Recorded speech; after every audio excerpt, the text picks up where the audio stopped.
ബാലചികിത്സ നല്ലതാണ് സാറിൻ്റെ ഒരു പ്രത്യേകത. ബാലചികിത്സ മാത്രമല്ല, ആയുർവേദത്തിലെല്ലാ നമുക്ക് എന്ത് സംശയം ഉണ്ടെങ്കിലും ചോദിച്ചാലും പറയാനൊക്കെ പറ്റുന്ന ഒരു ഫാക്കൽറ്റിയാണ് സാറ്. എത്ര വർഷങ്ങളായിട്ട് കോളേജിൽ ജോലിയാണ്. ഇന്നത്തെ ഇവിടെ സംസാരിക്കുന്ന ഈ ആസനങ്ങളെ കുറിച്ചാണെങ്കിലും നിങ്ങൾക്ക് എന്ത് സംശയം ഉണ്ടെങ്കിലും നിങ്ങൾക്ക് ചോദിക്കാൻ എന്നുള്ളതാണ് സാറിൻ്റെ ഒരു പ്രത്യേകത. നമ്മുടെ കോളേജിലും നമ്മുടെ ഔട്ട് ഓഫ് സ്റ്റേറ്റ് പല പല കൺട്രീസിൽ ഒരുപാട് പ്രബന്ധങ്ങളൊക്കെ ആയുർവേദത്തിൽ അവതരിപ്പിച്ച് വളരെ നല്ലൊരു ആയുർവേദത്തിൻ്റെ ഒരു ഫാക്കൽറ്റിയാണ്. അപ്പോൾ ഞാൻ നിങ്ങൾക്ക് സാറിൻ്റെ ക്ലാസ് എടുക്കുന്ന ആ സമയം ഞാൻ പുറത്തുന്നില്ല. സാറിന് ഞാൻ സ്നേഹത്തോടെ ക്ലാസ് വന്നിട്ടുണ്ട്. നമസ്കാരം.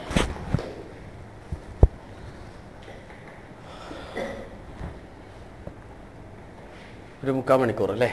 നിങ്ങളെല്ലാവരും ശ്വാസം മുട്ടുള്ളവരാണ്? ഉണ്ട്, കുറച്ചൊക്കെ ഉണ്ടല്ലേ? മാറിയതാണ് അല്ലേ? ഇപ്പോഴും ശ്വാസം മുട്ട് വന്നുകൊണ്ടിരിക്കുന്ന ആളുകൾ എത്ര പേരുണ്ട്? 8 പേര്. ഇതിൽ വീട്ടിൽ നമ്മളെ കൂടാതെ ശ്വാസം മുട്ടിൻ്റെ ബുദ്ധിമുട്ടുള്ള മറ്റാളുകളും ഉണ്ട് എന്ന് പറയുന്ന ആളുകൾ എത്ര പേരുണ്ട്? 3 പേര്, 4 പേര്. യെസ്. പൊടി തട്ടുമ്പോൾ തുമ്മൽ നിർബന്ധമായിട്ടും ഉണ്ടാകുന്ന ആളുകൾ? തുമ്മലും ചുമയും. ചുമയാണ് കൊടുക്കുന്നത്. ഓക്കെ. ആയുർവേദം മരുന്ന് കഴിക്കുന്നവരുണ്ട് അതിൽ? ആയുർവേദം മരുന്ന് കഴിക്കുന്നവരുണ്ടോ? മറ്റേ ഇൻഹേലർ ചെയ്യുന്നുണ്ട് അല്ലേ?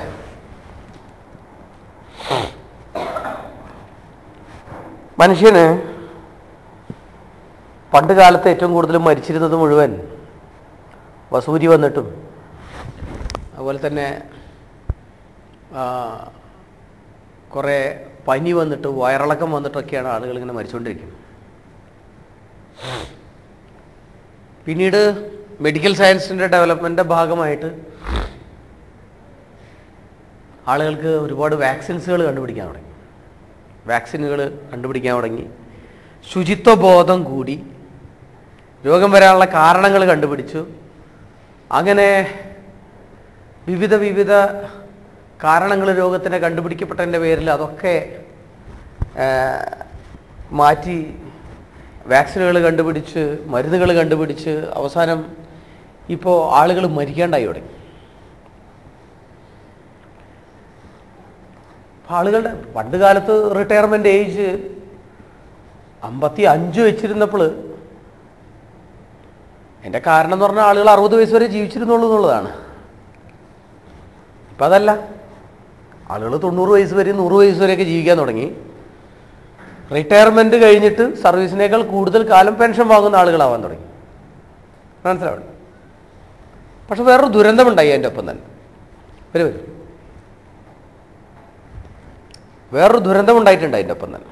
ആളുകൾ ഇപ്പോൾ കേരളത്തിൽ അങ്ങനെ ഒരു പ്രത്യേകതയുണ്ട്. കേരളത്തിൽ വികസിത രാജ്യങ്ങളെ പോലെയാണ് ഇവിടെ വയസ്സന്മാരുടെ എണ്ണം കൂടുതലാണ്. ബ്രിട്ടൻ്റെയും അമേരിക്കയുടെയും ഒക്കെ പോലെ, സ്വിറ്റ്സർലൻഡിൻ്റെ ഒക്കെ പോലെ നമ്മളിവിടെ വയസ്സന്മാരുടെ എണ്ണം വളരെ കൂടുതലാണ്. ഇന്ത്യയിൽ പൊതുവെ അങ്ങനെയല്ല. കുട്ടികളുടെ എണ്ണം തന്നെയാണ് കൂടുതൽ, വയസ്സന്മാരുടെ എണ്ണം കുറവാണ്. ഒരു രാജ്യം വികസിച്ചതിൻ്റെ വിവിധ സൂചികകളുണ്ട്, കുറേ ലക്ഷണങ്ങളുണ്ട്. ഒരു ലക്ഷണം എന്താണ്? നല്ലോണം കാശുണ്ടാവുക എന്നുള്ളതാണ് അല്ലേ? എല്ലാവർക്കും നല്ല കാശുണ്ടാവുക, പണിയെടുത്താൽ നല്ലോണം കാശ് കിട്ടുക, പണിയെടുപ്പിക്കുന്നവരും കുറേ കാശുണ്ടാവുക. മറ്റൊരു ലക്ഷണം എന്ന് പറയുന്നത് കുട്ടികളുടെ മരണനിരക്ക് കുറയുക, കുട്ടികളുടെ എണ്ണം കുറയുക എന്നുള്ളതിന്. വേറൊരു ലക്ഷണം പറയുന്നത് വയസ്സന്മാരുടെ എണ്ണം കൂടുക എന്നുള്ളതാണ്. കേരളം അങ്ങനെയാണ്. വയസ്സന്മാരുടെ എണ്ണം ഭയങ്കര കൂടുതലാണ്, കുട്ടികളുടെ എണ്ണം വളരെ കുറവാണ്. ഞാൻ പറഞ്ഞതിൻ്റെ അർത്ഥം അത്രയ്ക്കേ ഉള്ളൂ. പണ്ട് കാലത്ത് വസൂരി വന്നും വയറിളക്കം വന്നും മരിച്ചുകൊണ്ടിരുന്ന ഒരു പോപ്പുലേഷൻ ഉണ്ടായിരുന്നു. അതൊക്കെ വിട്ടുമാറി അത്തരം മരണകാരണങ്ങളെയൊക്കെ ഒഴിവാക്കാൻ ഇപ്പോൾ മെഡിക്കൽ സയൻസിന് പറ്റി. ജീവിത ദൈർഘ്യം കൂടി, ആളുകൾ 100 വയസ്സ് വരെയൊക്കെ ജീവിക്കാൻ തുടങ്ങി. ഇതിനൊരു ഉപോൽപ്പന്നമുണ്ട്. ആളുകളിങ്ങനെ കൂടുതൽ ജീവിക്കാൻ തുടങ്ങി, അല്ലെങ്കിൽ കൂടുതൽ കാലം ജീവിക്കാൻ തുടങ്ങി, വയസ്സന്മാരുടെ എണ്ണം കൂടി, പൈസ കൂടി, ഇതിൻ്റെയൊക്കെ ഒരു ഉപോൽപ്പന്നം എന്ന് പറയുന്നതാണ് ജീവിതശൈലീജന്യ രോഗങ്ങൾ എന്ന് പറയുന്നത്. അതെങ്ങനെയുണ്ടായെന്ന് വെച്ച് കഴിഞ്ഞാൽ, എല്ലാവരും പറഞ്ഞു കുടിവെള്ളത്തിലൂടെയാണ് കോളറ വരുന്നത്, കൊതുകാണ് മന്ദരോഗം പരത്തുന്നത്, മലേറിയ പരത്തുന്നത്. അപ്പം അതിൻ്റെ പേരിൽ നമ്മുടെ കുടിവെള്ളം മുഴുവൻ ഇതുവരെ കുടിച്ചിരുന്ന കിണറ്റിൽ നിന്നും കുളത്തിൽ നിന്നൊക്കെ മാറ്റി നമ്മൾ നേരെ ബോട്ടിലേക്ക് ആക്കണ്ട് മാറ്റി. മനസ്സിലാവുന്നു? ഞാൻ സാധാരണ പറയാറ്, നമ്മളെല്ലാവരും കുടിക്കുന്ന നമ്മുടെ വെള്ളം കമ്പനി എടുത്തുകൊണ്ട് പോയിട്ട് നേരെ നമുക്ക് തന്നെ വിൽക്കും, ബോട്ടിൽ 15 ഉറുപ്പ്യാണ് അല്ലേ? പിന്നെന്തായി, നമ്മളെല്ലാം പാചകം ചെയ്ത് മാത്രമേ കഴിക്കാറുള്ളൂ അല്ലേ? നല്ലോണം തിളപ്പിച്ചിട്ട് വെള്ളം കുടിക്കുകയുള്ളൂ.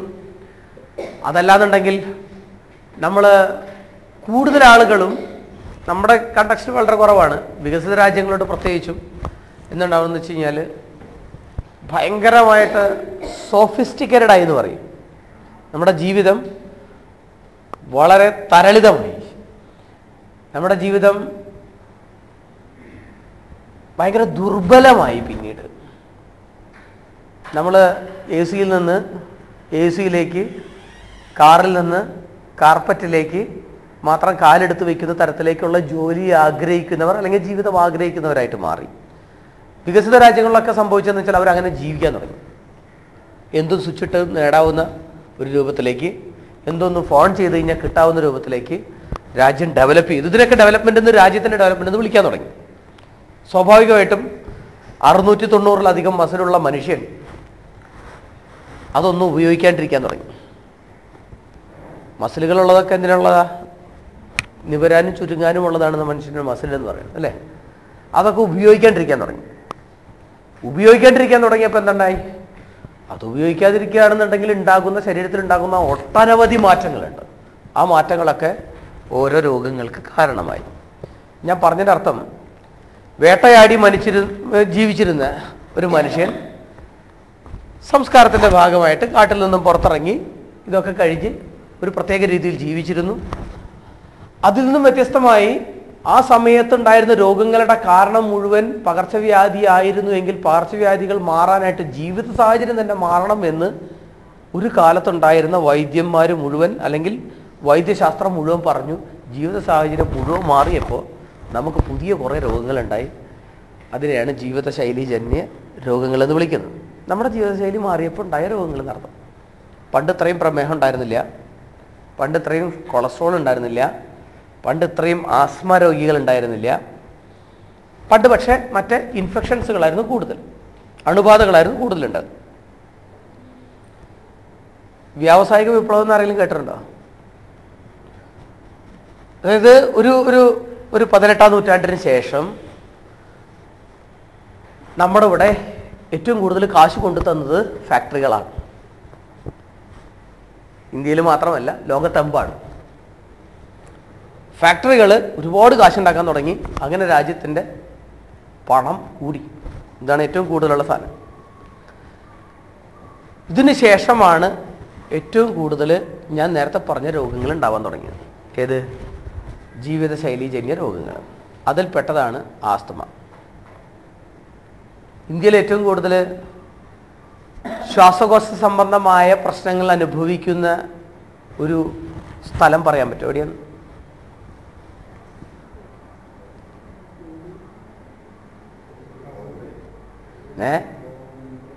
ഏതാ? ഗോവയാ? ബോംബെ അല്ല, ബാംഗ്ലൂരാ. ബാംഗ്ലൂരാണ്. ബോംബെയിൽ കുറവുണ്ടെന്നല്ല എൻ്റെ അർത്ഥം, വിശാഖപട്ടണത്ത് കുറവാണെന്നല്ല എൻ്റെ അർത്ഥം. ഏറ്റവും കൂടുതൽ കുട്ടികളിൽ കാണുന്നതായിട്ടുള്ള ഇടയ്ക്കിടയ്ക്ക് വരുന്ന ശ്വാസം മുട്ടും കഫക്കെട്ടും ഏറ്റവും കോമൺ ആയിട്ടുള്ളത് ഇപ്പോൾ ഈ അടുത്ത കാലത്ത് നടന്ന പഠന പ്രകാരം അത് ബാംഗ്ലൂരാണ്. എന്താ ബാംഗ്ലൂരിൻ്റെ പ്രത്യേകത? അല്ലെങ്കിൽ ബോംബെ, നിങ്ങളിപ്പോൾ ഈ ബോംബെ ബാംഗ്ലൂരൊക്കെ പറയാനുണ്ടായ കാരണം എന്താ? ജനപ്പെരുപ്പം ഒരു കാരണമാണ്, സമ്മതിച്ചു. 2, ഏറ്റവും കൂടുതൽ വാഹനങ്ങളുടെ പൊല്യൂഷനും ഫാക്ടറികളുടെ മാലിന്യങ്ങളും അന്തരീക്ഷത്തിൽ പടരുന്ന സ്ഥലങ്ങളാണ് ഈ പറഞ്ഞ സ്ഥലങ്ങളൊക്കെ അല്ലേ? ഇവിടെ നമ്മൾ പ്രത്യേകം ശ്രദ്ധിക്കേണ്ട 2-3 കാര്യങ്ങൾ. 3 സാധനങ്ങൾ മാത്രമാണ് നമ്മുടെ ശരീരത്തിലേക്ക് നമ്മൾ ഇട്ട് കൊടുത്തുകൊണ്ടിരിക്കുന്നത്. നമ്മുടെ ശരീരത്തിൻ്റെ നിലനിൽപ്പിന് വേണ്ടിയിട്ട് 3 സാധനങ്ങൾ മാത്രമാണ് ഇട്ട് കൊടുത്തുകൊണ്ടിരിക്കുന്നത്. ഒന്നെന്താണ്? വെള്ളം, 2 വായു, 3 ഭക്ഷണം. ഈ 3 സാധനങ്ങളാണ് നമ്മുടെ ശരീരത്തിലേക്ക് ചെല്ലുന്ന സാധനങ്ങൾ. വേറെ എന്തെങ്കിലും ഉണ്ടാ? ഇപ്പം മരുന്നുണ്ട്, കെമിക്കലുണ്ട്, കുറേ സാധനങ്ങളുണ്ട് അല്ലേ? ബേസിക്കലി നമ്മുടെ ജീവൻ നിലനിൽക്കാൻ വേണ്ടി 3 സാധനങ്ങളാണ് നമ്മൾ നമ്മുടെ വയറ്റിലോട്ട് അല്ലാതെ നമ്മുടെ ശരീരത്തിലോട്ട് ഇട്ടുകൊണ്ടിരിക്കുന്നത്. സ്വാഭാവികമായിട്ടും ഈ 3 സാധനങ്ങളിലൂടെ ആയിരിക്കും നമുക്ക് ഏറ്റവും കൂടുതൽ രോഗങ്ങൾ വന്നുകൊണ്ടിരിക്കുന്നത്. വേറെ തർക്കവും വേണ്ട. ഏറ്റവും കൂടുതൽ രോഗം വരിക ഈ 3 സാധനത്തിലൂടെയാണ്. ഇത് പക്ഷെ നമ്മുടെ കൺട്രോളിലല്ല. ഭക്ഷണം വേണമെന്നുണ്ടെങ്കിൽ ഇന്ന് പപ്സ് കഴിക്കണ്ടെന്ന് വിചാരിച്ചു കഴിഞ്ഞാൽ നമുക്ക് എന്ത് ചെയ്യാം? കഴിക്കണ്ടെന്ന് വയ്ക്കാം അല്ലേ? വായു എനിക്ക് വലിക്കണ്ട എന്ന് വിചാരിക്കാൻ പറ്റുമോ? ഇല്ല അല്ലേ? ഈ വായുവിലൂടെ, ഭക്ഷണത്തിലൂടെ, അതുപോലെ വെള്ളത്തിലൂടെയാണ് ഏറ്റവും കോമൺ ആയിട്ട് നമുക്ക് വരുന്ന എല്ലാ അസുഖങ്ങളും എന്നാണ് ഞങ്ങളുടെ ആയുർവേദ ശാസ്ത്രം പറയുന്നത്. ശ്വാസം മുട്ടിന് വേറെ വ്യത്യാസമൊന്നുമില്ല. ആയുർവേദത്തിൽ നിന്ന് വിട്ട് ബാക്കിയുള്ള എല്ലാവരും പറയുന്നത് വായു മാത്രമാണ് ശ്വാസം മുട്ടിൻ്റെ കാരണമെന്ന് പറയുമ്പോൾ നമ്മൾ അങ്ങനെയല്ല പറയുന്നത്. ഇത് 3ഉം കൂടിയതാണ് ശ്വാസം മുട്ടിൻ്റെ കാരണങ്ങളെന്ന് പറയുന്നത്. നിങ്ങൾ ശ്വാസകോശത്തിൻ്റെ ഘടനയൊക്കെ പഠിച്ചോ? ഇതിനിടയിൽ ശ്വാസകോശത്തിൻ്റെ ഘടനയൊക്കെ പഠിച്ചോ? നമ്മുടെ മൂക്കിൻ്റെ ഉള്ളിൽ നിന്ന് താഴത്തേക്ക് ഒരു ട്യൂബാണ് അല്ലേ? ശ്വാസനാളം അല്ലേ? ഇത് നമ്മുടെ ഏകദേശം ഈ നെഞ്ചിൻ്റെ ഭാഗത്ത് വെച്ചിട്ട് 2ആയിട്ട് വിഭജിക്കും. പിന്നെ ഓരോന്നും വീണ്ടും പല തവണകളായിട്ട് വിഭജിക്കുകയും ഏറ്റവും അവസാനം ഒരു ചെറിയ കുഴലും അതിൻ്റെ മുകളിലൊരു ബലൂൺ ഉണ്ടാവും. ഇങ്ങനെ കുറേ ബലൂണുകൾ കൂടിച്ചേർന്നതാണ് എന്തെന്ന് ഒരു ശ്വാസകോശം. ഇപ്പുറത്ത് അതുപോലെ തന്നെ മറ്റൊരു ശ്വാസകോശം. 2 ശ്വാസകോശങ്ങളാണുള്ളത്. നമുക്കെല്ലാവർക്കും ശ്വാസം മുട്ടുണ്ടായിട്ടുള്ളത് 3 കാരണങ്ങളെ കൊണ്ടാണ്. അല്ല, 3 സംഭവങ്ങളെ കൊണ്ടാണ്. കാരണങ്ങളെ കൊണ്ടല്ല, 3 സംഭവങ്ങളെ കൊണ്ടാണ്. കാരണം ഇത് 3ആണ്. ഏത്? വായു, വെള്ളം, ഭക്ഷണമാണ്. 3 സംഭവങ്ങളെ കൊണ്ടാണ് നമുക്കൊക്കെ ശ്വാസം മുട്ടുണ്ടാവുന്നത്. ഒന്ന്, ഈ പറയുന്ന സ്ഥലത്ത്, ഇത് ഏകദേശം ഒരു 25 സെന്റിമീറ്റർ നീളമുണ്ട് നമുക്കൊക്കെ ഈ ട്യൂബ്. ഇവിടെ നിന്ന് അങ്ങോട്ടുള്ള ഈ കുഴലുകളെ മുഴുവൻ എടുത്തു വെച്ച് കഴിഞ്ഞാൽ ഏകദേശം 360 കിലോമീറ്റർ വരും. ഒന്ന് നിർത്തി പിടിച്ചു കഴിഞ്ഞാൽ മനസ്സിലാവുണ്ടോ? ബാക്കിയുള്ള കുഴലുകളെയൊക്കെ. അപ്പൊ ഈ 25 സെന്റിമീറ്റർ നീളമുള്ളതും ഇത്രയും ദൂരത്തിലുള്ളതുമായ കുറേ അറകൾ, സ്പോഞ്ച് പോലെയുള്ള അറകൾ, ഇതാണ് നമ്മുടെ ശ്വാസകോശം. ഇതിൽ 3 സംഭവങ്ങൾ ഉണ്ടാകുമ്പോഴാണ് നമുക്ക് ശ്വാസം മുട്ട് വരുന്നത്. ഒന്ന്, അവിടെ കുറെ കഫം കൂടുതലായിട്ട് ഉണ്ടാവുക. അങ്ങനെ കഫം കൂടുതലായിട്ട് ഉണ്ടാവണം. നോർമലായിട്ട് കഫം ഉണ്ടാവും. നോർമലായിട്ട് ഇതിലുള്ള ഓരോ കോശങ്ങളും നമുക്ക് വേർക്കുന്ന പോലെ, നമ്മുടെ എല്ലാ ശരീരത്തിലുള്ള എല്ലാ കോശങ്ങളും നമുക്ക് വേർക്കുന്ന പോലെ അതിൻ്റെ പുറത്തു കൂടെ ചെറിയ തോതിലുള്ള ചില ജലാംശങ്ങൾ പുറപ്പെടുവിക്കാറുണ്ട്. പറഞ്ഞ മനസ്സിലാവും? ശ്വാസകോശത്തിലുള്ള കോശങ്ങൾ പുറപ്പെടുവിക്കുന്ന ജലാംശത്തിലുള്ള സാധനങ്ങൾ, അല്ലെങ്കിൽ ജലാംശം പോലുള്ള വസ്തുവിൻ്റെ പേരാണ് കഫം എന്ന് പറയുന്നത്. നോർമലായിട്ട് എല്ലാവർക്കും അതുണ്ട്. പറഞ്ഞ മനസ്സിലാവും? ഇത് അളവ് കൂടിക്കഴിഞ്ഞാൽ, ഇത് ഉണ്ടാക്കുന്നതിൻ്റെ അളവ് കൂടിക്കഴിഞ്ഞാൽ എന്താണ്ടാവുക? കഫക്കെട്ട് അല്ലേ? ഇത് ആര് പറഞ്ഞിട്ട് അത് ഉണ്ടാക്കണത്? പിന്നെന്തിനുണ്ടാവണ്? ഉണ്ടിരിക്കുന്ന ആൾക്ക് ഒരു വിളി കേട്ടു എന്ന് പറഞ്ഞ മാതിരി പെട്ടെന്ന് അങ്ങോട്ട് ഉണ്ടാവുക. ഇതെന്തിനു വേണ്ടിയിട്ടാണ് പടച്ചോനത് ഉണ്ടാക്കിയിട്ടുള്ളതെന്നുള്ളത് ആലോചിക്കണ്ടേ നമ്മള്? ശുദ്ധമായ വായു ലഭിക്കാൻ ഇത് ഉണ്ടാകണമെന്ന് നിർബന്ധമില്ല. മറിച്ച് നമ്മുടെ സുരക്ഷയ്ക്ക് വേണ്ടിയിട്ടാണ്. അത് സത്യമാണ്. എന്താണ് ആ സുരക്ഷ എന്ന് ചോദിച്ചു കഴിഞ്ഞാൽ, നമ്മുടെ ഈ മൂക്കിൽ കൂടെ ഒരു പൊടി വന്നു എന്ന് വിചാരിച്ചോളൂ. ഒരു പൊടി അകത്ത് കയറി എന്ന് വിചാരിച്ചു. ആദ്യം തന്നെ നമ്മൾ എന്ത് ചെയ്യും? നമ്മുടെ ഈ പൊടി അകത്ത് കയറി കഴിഞ്ഞാൽ മൂക്കിൻ്റെ അവിടെ നിന്ന് സിഗ്നൽ കൊടുക്കും, നേരെ തലച്ചോറിലേക്ക് ഒരു പൊടി വന്നിട്ടുണ്ട് കേട്ടോ, ശരി, ഒരു തുമ്മലാവും. ഒരു തുമ്മലാവും കഴിഞ്ഞാൽ ആ ശക്തി കൊണ്ട് ആ പൊടി തെറിച്ചു പോകും. ഓക്കെ, അത് കഴിഞ്ഞ് പൊടി അതുകൊണ്ട് തെറിച്ചു പോയില്ല, അതിൻ്റെ ഉള്ളിലേക്ക് വീണ്ടും കയറി. അപ്പോൾ എന്ത് ചെയ്യുന്ന വെച്ച് കഴിഞ്ഞാൽ തൊട്ടടുത്തുള്ള കോശങ്ങൾ നേരെ കുറെ കഫം അങ്ങോട്ട് ഉണ്ടാക്കി ഒഴുക്കി അങ്ങോട്ട് കളയാൻ നോക്കും. ഈ സാർ മനസ്സിലാവും, ഒഴുക്കി അങ്ങോട്ട് കളയാൻ നോക്കും. എന്നിട്ടും പോയില്ല എങ്കിൽ അവനകത്ത് കയറണം. അപ്പൊ ഇത് സുരക്ഷയ്ക്ക് വേണ്ടിയിട്ടുള്ള കഫം ഉണ്ടാക്കാന്ന് പറഞ്ഞ പരിപാടി തന്നെയുമല്ല. ഈ ലങ്സ് ഇങ്ങനെ വർക്ക് ചെയ്തോണ്ടിരിക്കല്ലേ അല്ലേ? ഇതിങ്ങനെ ശ്വാസം വലിക്കുമ്പോൾ വികസിക്കുന്നുണ്ട്, അത് കഴിഞ്ഞ് പിന്നെ ചുരുങ്ങുന്നുണ്ട്, പിന്നെ വീണ്ടും വികസിക്കുന്നുണ്ട്. ഇതിങ്ങനെ നടത്തിക്കൊണ്ടിരിക്കുമ്പോൾ എവിടെ ഒരു മെഷീൻ വർക്ക് ചെയ്യുന്നുണ്ടെങ്കിൽ അവിടെ കുറച്ച് ഓയിൽ കൊടുക്കണം അല്ലേ അല്ലേ എന്ന് പറഞ്ഞതുപോലെ തന്നെ ഇവിടെയും ഈ മെഷീൻ വർക്ക് ചെയ്തുകൊണ്ടിരിക്കുമ്പോൾ അതിന് കൊടുക്കുന്ന ഓയിൽ എന്ന് പറയുന്നത് ഈ കഫം കൊണ്ട് തന്നെയാണ്. മനസ്സിലായോ? ഈ കഫമില്ലാത്ത അവസ്ഥ ഉണ്ടായി കഴിഞ്ഞാണ്ടല്ലോ ഇതിന് വികസിക്കാനൊന്നും പറ്റൂല. അങ്ങനത്തെ രോഗങ്ങളുണ്ട്. മനസ്സിലായോ? അപ്പൊ കഫം ഉണ്ടാക്കുക എന്ന് പറയുന്നത് ഒരു പ്രൊട്ടക്ഷന് വേണ്ടിയിട്ടാണ്, ഒരു സംരക്ഷണത്തിന് വേണ്ടിയിട്ടാണ്. രണ്ടാമതൊരു പ്രശ്നം ഉണ്ടാകുന്നുണ്ട്. അപ്പൊ ഇവിടെ ശ്വാസം മുട്ട് രോഗിയിൽ എന്താണ്? കൂടുതൽ കഫം ഉണ്ടാകുന്നു. എല്ലാം കൂടുതലുകളാണ് ശ്വാസം മുട്ടൽ. ഓക്കെ, എല്ലാം കൂടുതലുകളാണ്, കുറവുകളൊന്നും തന്നെ ഇല്ല. രണ്ട്, നമ്മുടെ ശ്വാസകോശം ചുരുങ്ങുന്നു, നിവരുന്നു, വീണ്ടും ചുരുങ്ങുന്നു. ധാരാ ചുരുങ്ങുക. ശ്വാസകോശത്തിനുള്ളിൽ ശ്വാസകോശം പറയുകയാണ് ഞാനിരുന്ന് ചുരുങ്ങിക്കോട്ടെ അല്ല നിവർന്നോട്ടെ എന്ന് പറയുന്നതിനേക്കാൾ ഉപരിയായിട്ട് ഏത് അവയവമാണ് നമ്മുടെ ശരീരത്തിൽ ചുരുങ്ങാനും നിവരാനും ശേഷിയുള്ളത് എന്ന് നിങ്ങൾക്കറിയാമോ? മസിൽസിനാണ്. എന്താണ്? മസിൽസിനാണ്. അപ്പൊ ചുരുക്കം പറഞ്ഞു കഴിഞ്ഞാൽ ഈ ശ്വാസകോശത്തിലുള്ള ഈ പൈപ്പിലും ഇവിടെ ഞങ്ങളുള്ള പൈപ്പിലൊക്കെ ഇതിനെ ചുറ്റി വരിഞ്ഞുകൊണ്ട് കുറെ മസിൽസുകളുണ്ട്. ഈ മസിൽസുകൾ ചുരുങ്ങുമ്പോൾ എന്തുണ്ടാകുന്നു? ശ്വാസകോശം ചുരുങ്ങുന്നു, വായു പുറത്തേക്ക് വിടുന്നു. ഇതിങ്ങനെ റിലാക്സ് ചെയ്യുമ്പോൾ എന്തുണ്ടാകുന്നു? ഇത് മുഴുവൻ അകത്തേക്ക് ശ്വാസം വരും. ഓക്കെ, ഇതിങ്ങനെ ചുരുങ്ങുകയും നിവരുകയും ചെയ്യുമ്പോഴാണ് നമ്മൾ ശ്വാസം വലിക്കുന്നത് എന്ന് പറയുന്നത്. ഓക്കെ, ഇതിങ്ങനെ ചുരുങ്ങി തന്നെ ഇരുന്നാൽ എന്തുണ്ടാവുക?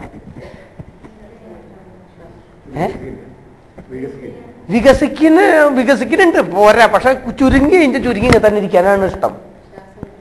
പിന്നെ ശ്വാസം കിട്ടില്ല അല്ലേ? ഇത് സത്യം പറഞ്ഞു കഴിഞ്ഞാൽ അനിയന്ത്രിതമായ ചുരുങ്ങൽ. അനിയന്ത്രിതമായ ചുരുങ്ങൽ ശ്വാസം മുട്ടിന്റെ അടുത്ത കാരണം. ഇതിനാണ് നമ്മൾ റോട്ടക്യാപ്പ് വലിക്കുന്നത്, നിവർത്താൻ. ചുരുങ്ങിയിരിക്കല്ലേ? അപ്പൊ ഒരു കാര്യം ചെയ്യാം, നമുക്ക് അതിനെ നിവർത്താം. 2 പഫ് എടുത്തു, അത് നിവർന്നു. ഓക്കെ, മനസ്സിലാവുണ്ടോ? മൂന്നാമതൊരു സാധനമുണ്ട്. മൂന്നാമതൊരു സാധനം എന്ന് പറഞ്ഞു കഴിഞ്ഞാല് നമ്മളൊക്കെ പറയുന്ന നീർക്കെട്ട്. എന്താണ് നീർക്കെട്ട്? നീർക്കെട്ട് എന്നൊക്കെ പറഞ്ഞാൽ നമുക്ക് ആർക്കും അറിയാത്ത സാധനമല്ല. പക്ഷെ അതല്ല ഇവിടെ ഞാൻ ഉദ്ദേശിച്ചിട്ട്. നീരിറക്കം എന്ന് പറഞ്ഞു കഴിഞ്ഞാൽ പലർക്കും പല പോലെയാ. ചിലർക്ക് ഇങ്ങനെ തലയിൽ നീരിറങ്ങി ഇങ്ങനെ വന്ന് വയറ്റിക്കോട്ടെ വന്ന് അത് ഇവിടെ ഒരു കുരുവായിട്ട് പൊട്ടി പുറത്തു പോണ ആളുകളുണ്ട്. ചിലർ പറയാ അതിനെ നീർക്കെട്ടെന്നാ പറയുക. കാലിൻ്റെ ഇവിടെ നീര് വന്ന് കെട്ടിക്കിടക്കുന്നതിന് നീർക്കെട്ടെന്ന് പറയും. പിന്നെ കുളിക്കുമ്പോൾ ഇവിടെ നിന്ന് ഇങ്ങോട്ട് ഇറങ്ങി താഴത്തേക്ക് ഇങ്ങോട്ട് വരുന്നത് നീർക്കെട്ടെന്ന് പറയും. ഇങ്ങനൊരു രോഗം യഥാർത്ഥത്തിൽ ഇല്ല എന്നുള്ളത് ഡോക്ടർമാർക്ക് മാത്രമേ അറിയുള്ളൂ. പലവിധ രോഗങ്ങളെ ഒരുമിച്ച് കൂട്ടി പറയുന്നതാണ് നീർക്കെട്ടുന്നത്. പോട്ടെ, ഇവിടെ ഞാൻ ഉദ്ദേശിച്ചതെന്ന് വെച്ചാൽ ഈ സ്ഥലങ്ങളിൽ മാത്രമായിട്ട് നീരുണ്ടാക്കുക. നീരുണ്ടാക്കുക എന്ന് പറഞ്ഞു കഴിഞ്ഞാൽ വീർക്കുക, നമ്മൾക്കൊക്കെ പഴുത്ത് വീർക്കുന്ന പോലെയുള്ള വീർമത ഉണ്ടാവുക എന്ന് പറയുമ്പോഴും എന്തുണ്ടായി? ഇപ്പൊ ഇവിടെ ഇതിങ്ങനെ വീർത്ത് കഴിച്ചാൽ എന്തുണ്ടായി? ഇവിടേക്ക് ട്രാഫിക് ബ്ലോക്കായി അല്ലേ? ഈ 3 സംഭവങ്ങളെ കൊണ്ടാണ് നമുക്കെല്ലാവർക്കും ശ്വാസമുട്ടുണ്ടാകുന്നത്. ഇതുണ്ടാകുന്നതിനുള്ള കാരണം എന്ത്? അടുത്തത് 3 സംഭവങ്ങളാന്ന് പറഞ്ഞു. കൂടുതൽ കഫം വരുന്നു, അനിയന്ത്രിതമായിട്ടുള്ള മസിലുകളുടെ ചുരുക്കം, നീർക്കെട്ട്. ഓക്കെ, നമ്മുടെ ശരീരത്തിൽ ഒരുപാട് പോലീസുകാരുണ്ട് കള്ളന്മാർക്കെതിരെ വെടിവെക്കാനായിട്ടും അല്ലേ, കള്ളന്മാരെ തുരത്തി ഓടിപ്പിക്കാനായിട്ടും ഒക്കെ. അതിൻ്റെ പേരാണ് നമ്മൾ രോഗപ്രതിരോധ ശേഷി എന്ന് വിളിക്കും അല്ലേ.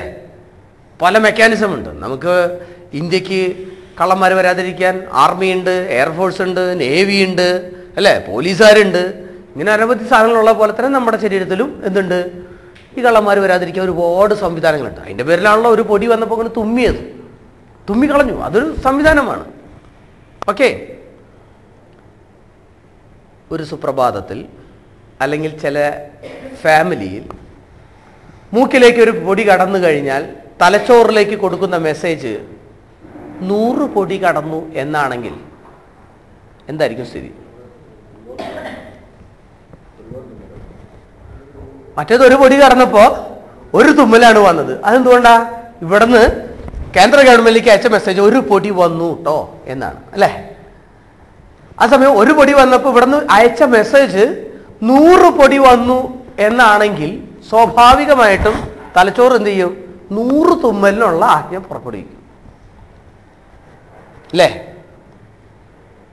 എന്ന് പറഞ്ഞതുപോലെ തന്നെ ഒരു പൊടി കടന്നു കഴിഞ്ഞു കഴിഞ്ഞാൽ ഇവിടെയുള്ള മസിലുകൾക്ക് പതുക്കനെ ഒന്ന് ചുരുങ്ങി ഈ സാധനത്തിന് അകത്ത് കടത്താതിരിക്കാൻ വേണ്ടിയിട്ടുള്ള ഒരു മെക്കാനിസം വർക്ക് ചെയ്യണമെന്നുണ്ടെങ്കിൽ ഇവിടുന്ന് കൊടുത്ത മെസ്സേജ് 100 പൊടി വന്നു എന്നാണെങ്കിലോ ഒരുപാട് ചുരുങ്ങി നീ അകത്തേക്ക് പോകേ വേണ്ട, എയറും പോണ്ട എന്ന് പറഞ്ഞുകൊണ്ടിരിക്കുന്നു. ഇപ്പം ആരുടെയാ പ്രശ്നം? ഇവിടുന്ന് മെസ്സേജ് കൊടുത്ത ആളുകളാണ്. അയാൾക്ക് ട്രെയിനിങ് കിട്ടിയത് ശരിയായിട്ടില്ല, അല്ലേ?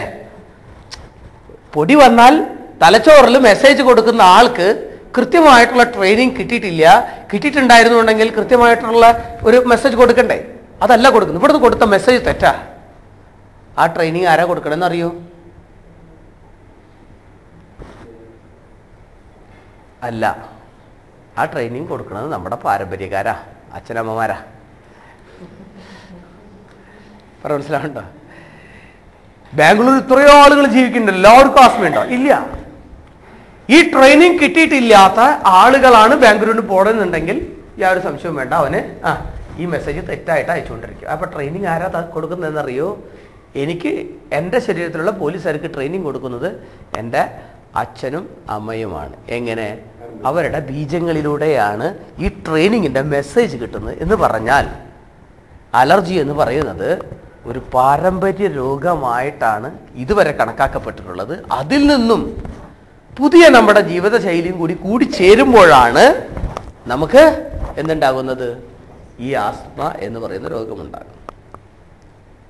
ഇതിലെന്തെങ്കിലും സംശയമുണ്ട്? ഇത്രയും പറഞ്ഞാൽ എന്തെങ്കിലും സംശയമുണ്ട്? പാരമ്പര്യമായിട്ടൊരു ഒരു പ്രശ്നം വേണം. നമുക്ക് കൃത്യമായിട്ടുള്ള നമ്മുടെ പോലീസുകാർക്കുള്ള ട്രെയിനിങ് കൊടുക്കാനുള്ള സംവിധാനം ഉണ്ടായില്ല എന്ന് പറയുന്ന ഒരു പാരമ്പര്യ ഘടകം വേണം. അതിൻ്റെ ഒപ്പം നമ്മുടെ തെറ്റായ ജീവിത രീതികൾ അല്ലെങ്കിൽ നമ്മൾ ജീവിക്കുന്ന സാഹചര്യങ്ങൾ അതും കൂടി വരുമ്പോൾ പൊടി വന്നാലല്ലേ പ്രശ്നം ഉണ്ടാകുന്നു, അല്ലേ? എന്ന് പറയുമ്പോൾ തന്നെ ഒരുപാട് പൊടി എന്നൊക്കെ പറഞ്ഞു കഴിഞ്ഞാൽ ഓക്കെ, ഒരു ലിമിറ്റൊക്കെ ഉണ്ട്. പക്ഷേ ഉണ്ടെങ്കിൽ ഇത് അതിനേക്കാൾ ഉപരിയായിട്ട് നിങ്ങൾക്കറിയോ, നിങ്ങൾ കഞ്ചിക്കോട് എന്ന് പറഞ്ഞ സ്ഥലം കേട്ടിട്ടുണ്ടാവും, അല്ലേ? ചില ദിവസങ്ങളിലൊക്കെ കഞ്ചിക്കോട് എഴുന്നേറ്റ് വരുന്നതായിട്ടുള്ള എല്ലാ ജനങ്ങളുടെയും മൂക്കിൻ്റെ ദീപ 2 ഭാഗം ഇങ്ങനെ കറുത്തിരിക്കുമായിരുന്നു. കാലത്ത് എഴുന്നേറ്റ് നോക്കുമ്പോൾ എന്താ നിന്റെ മൂക്ക് കറുത്തിരിക്കണേ? അപ്പം മറ്റൊളിക്ക് നിന്റെ മൂക്കും കറുത്തിട്ട് തന്നെ ഇരിക്കണത് ആണോ? അങ്ങനെ എല്ലാവരും നോക്കുമ്പോൾ ഇത് പത്രവാർത്തയായി. വീടുകളിൽ പുറമെയുള്ള വരാന്തകളിലൂടെ രാവിലെ എഴുന്നേറ്റ് നടന്നു കഴിഞ്ഞ് കഴിഞ്ഞാൽ കാലിൻ്റെ അടിയിൽ കറുത്ത കളറ്. എന്താണെന്നറിയില്ല, ഇന്നലെ തുടച്ചിട്ടതാ. എന്തായിരുന്നു സംഭവം? അവിടെ തൊട്ടടുത്തൊരു സ്റ്റീൽ ഫാക്ടറി ഉണ്ടായിരുന്നു. ആ ഫാക്ടറി പൊല്യൂഷൻ കൺട്രോൾ ബോർഡിൻ്റെ നിയമത്തിനെതിരായി കുറേ കാര്യങ്ങൾ വർക്ക് ചെയ്യുന്നുണ്ടായിരുന്നു. രാത്രി മാത്രമേ വർക്ക് ചെയ്യുള്ളൂ അവർ. അപ്പോൾ പകലിതൊന്നും അറിയില്ല. അപ്പോൾ അവിടെ ജീവിച്ചവന് മൂക്കിൻ്റെ ഇവിടെ ഇങ്ങനെ ഉണ്ടെങ്കിൽ അതിൻ്റെ അർത്ഥം രാത്രിയിൽ അവൻ ശ്വസിച്ചിരുന്നത് മുഴുവൻ എന്താണ്? ഈ കറുത്ത പൊടിയായിരുന്നു, കാർബൺ തരികളായിരുന്നു എന്നർത്ഥം. പത്രവാർത്ത വന്നു, പ്രശ്നമായി. കമ്പനിയുടെ ആ പ്രവർത്തനം നിർത്തിവെച്ചോടുകൂടിയിട്ട് ആ പ്രശ്നവും തീർന്നു. മറ്റൊരു കാര്യം ആലോചിച്ച് നോക്കൂ, ക്വാറി പൊട്ടിക്കുന്നുണ്ട്. പാറ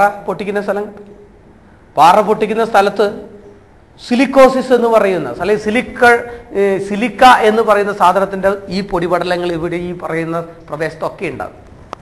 ഇനി ഇതൊക്കെ പോട്ടെ, കെർലിയൻ ഫോട്ടോഗ്രാഫി എന്ന് പറഞ്ഞിട്ടൊരു ഫോട്ടോഗ്രാഫി ഉണ്ട്. സൂക്ഷ്മമായ രാത്രികളിൽ വരെ വേണമെന്നുണ്ടെങ്കിൽ ഫോട്ടോ എടുക്കാവുന്നതാണ്. നമ്മുടെയൊക്കെ വീടിൻ്റെ റൂം അത് വെച്ചൊന്ന് ഫോട്ടോ എടുത്ത് നോക്കി കഴിഞ്ഞാൽ എങ്ങനെ ഇരിക്കുന്ന അറിയോ? ഇത് നമ്മൾ അടിച്ച് തുടച്ച തറ. ഓക്കെ, ഇവിടെ നമ്മൾ കിടന്നുറങ്ങുന്നു. ഓക്കെ, അതിൻ്റെ മുകളിൽ ഹായ് ഇതിങ്ങനെ തിരമാലകൾ പോലെ ഒരു സാധനം കാണാം. ഏകദേശം 2.5 അടി ഉയരത്തിൽ തിരമാലകൾ പോലെ കുറേ സാധനങ്ങൾ കാണാം. വെളുത്ത ധൂമ പടലങ്ങൾ പോലെ ഇങ്ങനെ. ആ ഫോട്ടോ എടുത്തു കഴിഞ്ഞാൽ അങ്ങനെ. ഇതെന്താ സാധനം എന്നറിയോ? ഇത് പൊടിയാണ്. ഞാൻ ഇന്നലെ തുടച്ച് വൃത്തിയാക്കിയാണ്, ഇങ്ങനെ പൊടി വരാൻ സമ്മതിക്കൂല എന്ന് പറഞ്ഞിട്ട് കാര്യമില്ല. നമ്മൾ തുടച്ച് വൃത്തിയാക്കിയത് എവിടെയാണ്? നിലത്താണ് അല്ലേ?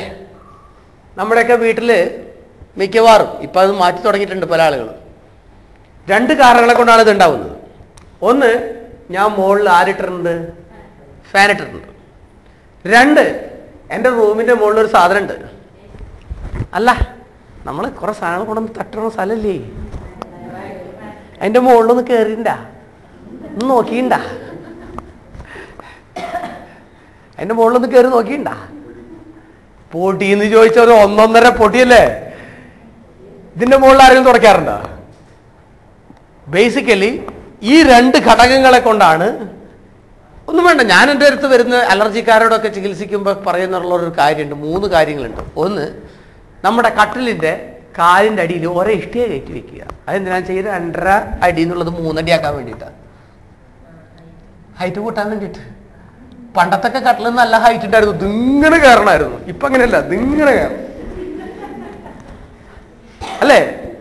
പണ്ടത്തൊക്കെ കട്ടിലുമ്പോൾ കയറണമായിരുന്നു, ഇപ്പം അങ്ങനെയല്ല, കട്ടിലേക്ക് ഇറങ്ങണം മണ്ണ്.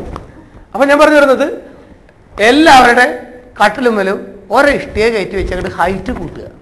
1. 2, ഈ മുകളിലുള്ള സാധനം ഉണ്ടോ, നമുക്ക് ഫാൻ ഇടാണ്ട് പലപ്പോഴും കിടക്കാൻ പറ്റിയെന്ന് വരില്ല. ഈ മുകളിലുള്ള സ്ഥലം ഉണ്ടല്ലോ, നമ്മുടെ റാക്ക്,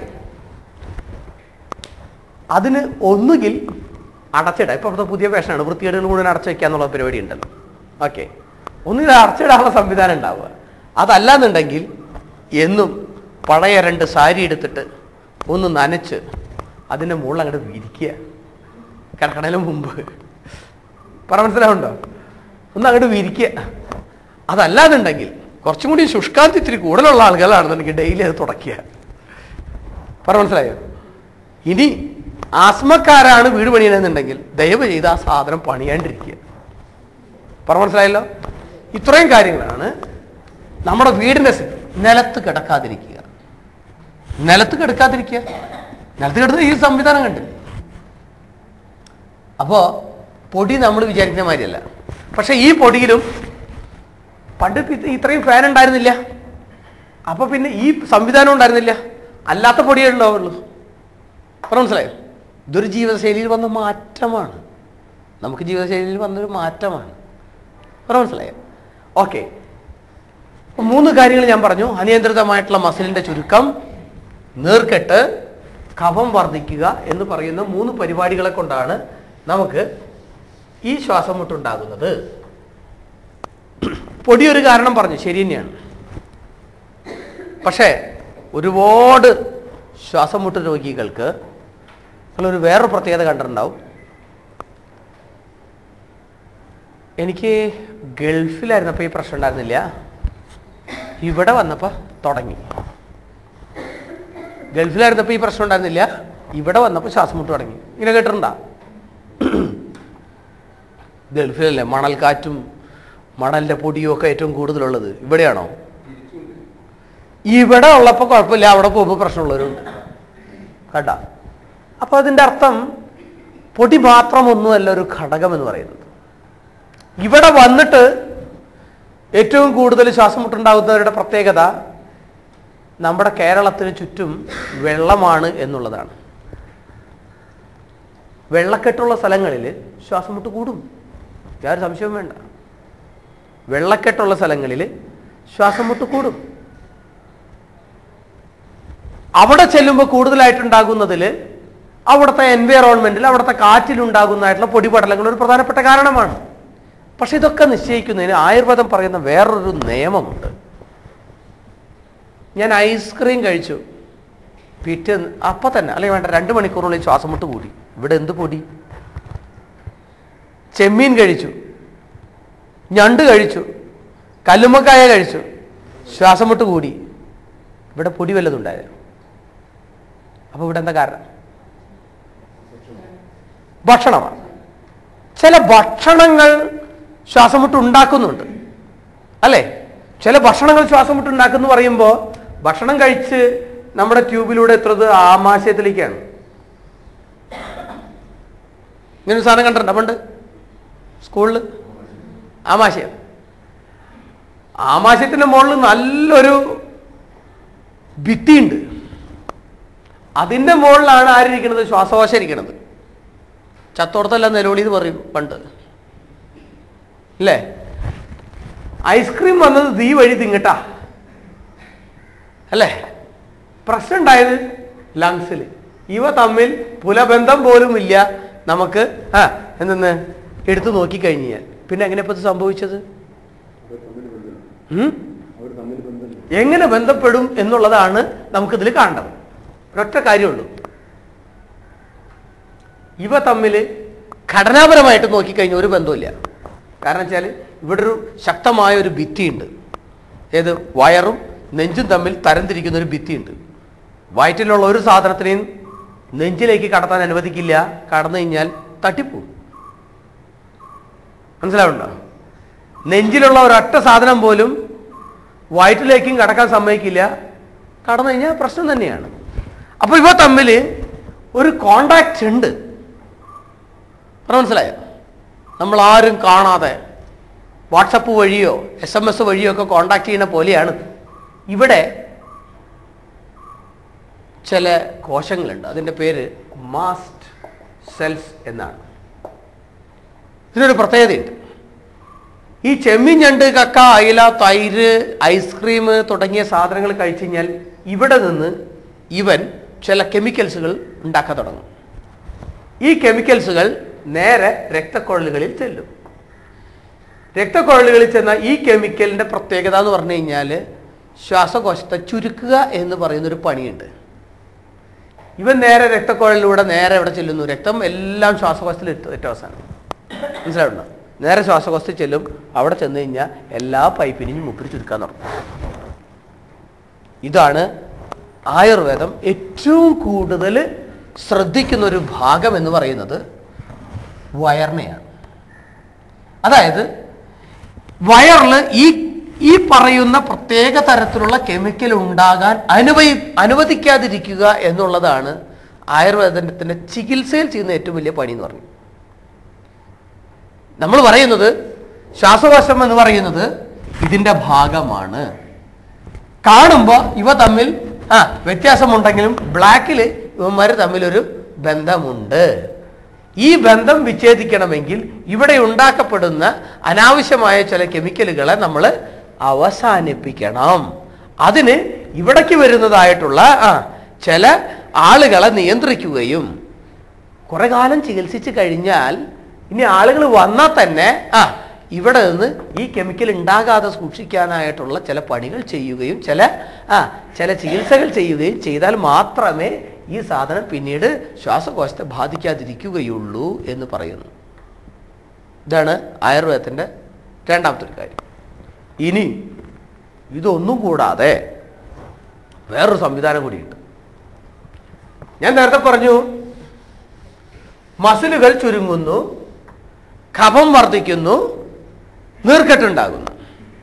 നീർക്കെട്ടുണ്ടാകുന്നതിന് അണുക്കളൊരു കാരണമാണ്, കഫം വർദ്ധിക്കുന്നതിന് പൊടിയൊരു കാരണമാണ്, ഇതിന് അണുക്കൾ കാരണമാണ്, ഇതൊക്കെയാണ്. പക്ഷേ ഈ സാധനമുണ്ടല്ലോ, അനിയന്ത്രിതമായ ചുരുങ്ങലിന് ഇതൊന്നും കൂടാതെ ഉണ്ടാകാറുണ്ട്. ഒരു പ്രശ്നവുമില്ല. പൊടി വന്നില്ല, ചെമ്മീൻ കഴിച്ചില്ല, ഞണ്ട് കഴിച്ചില്ല, വേറെ ഒരു സാധനവും കഴിച്ചില്ല. പക്ഷേ എൻ്റെ ശ്വാസകോശത്തിലെ ഈ മസിലുകൾ കാരണം കൂടാതെ ഇങ്ങനെ ചുരുങ്ങുന്നു, ഗംഭീരമായിട്ട് ചുരുങ്ങി പോകുന്നു എന്ന് പറയുന്നുണ്ടെങ്കിൽ അതിൻ്റെ കാരണം അന്വേഷിക്കുമ്പോഴാണ് നമ്മളിവിടെ ഇരിക്കുന്നതിൻ്റെ പ്രാധാന്യം മനസ്സിലാവുള്ളൂ. മസിൽ എന്ന് പറയുന്നത് നിങ്ങൾ തലച്ചോറിന് കേട്ടിട്ടുണ്ടാവുമല്ലോ. തലച്ചോറ് കേട്ടിട്ടില്ലേ? തലച്ചോറ് എന്തുകൊണ്ടാണ് ഉണ്ടാക്കിയിട്ടുള്ളത്? ചോറ് കൊണ്ട്. തലച്ചോറ് എന്തുകൊണ്ടാണ് ഉണ്ടാക്കിയിട്ടുള്ളത്? കോശങ്ങളെ കൊണ്ടാണ് അല്ലേ? തലച്ചോറിലെ കോശങ്ങളുടെ പ്രത്യേകത എന്താണെന്നറിയോ?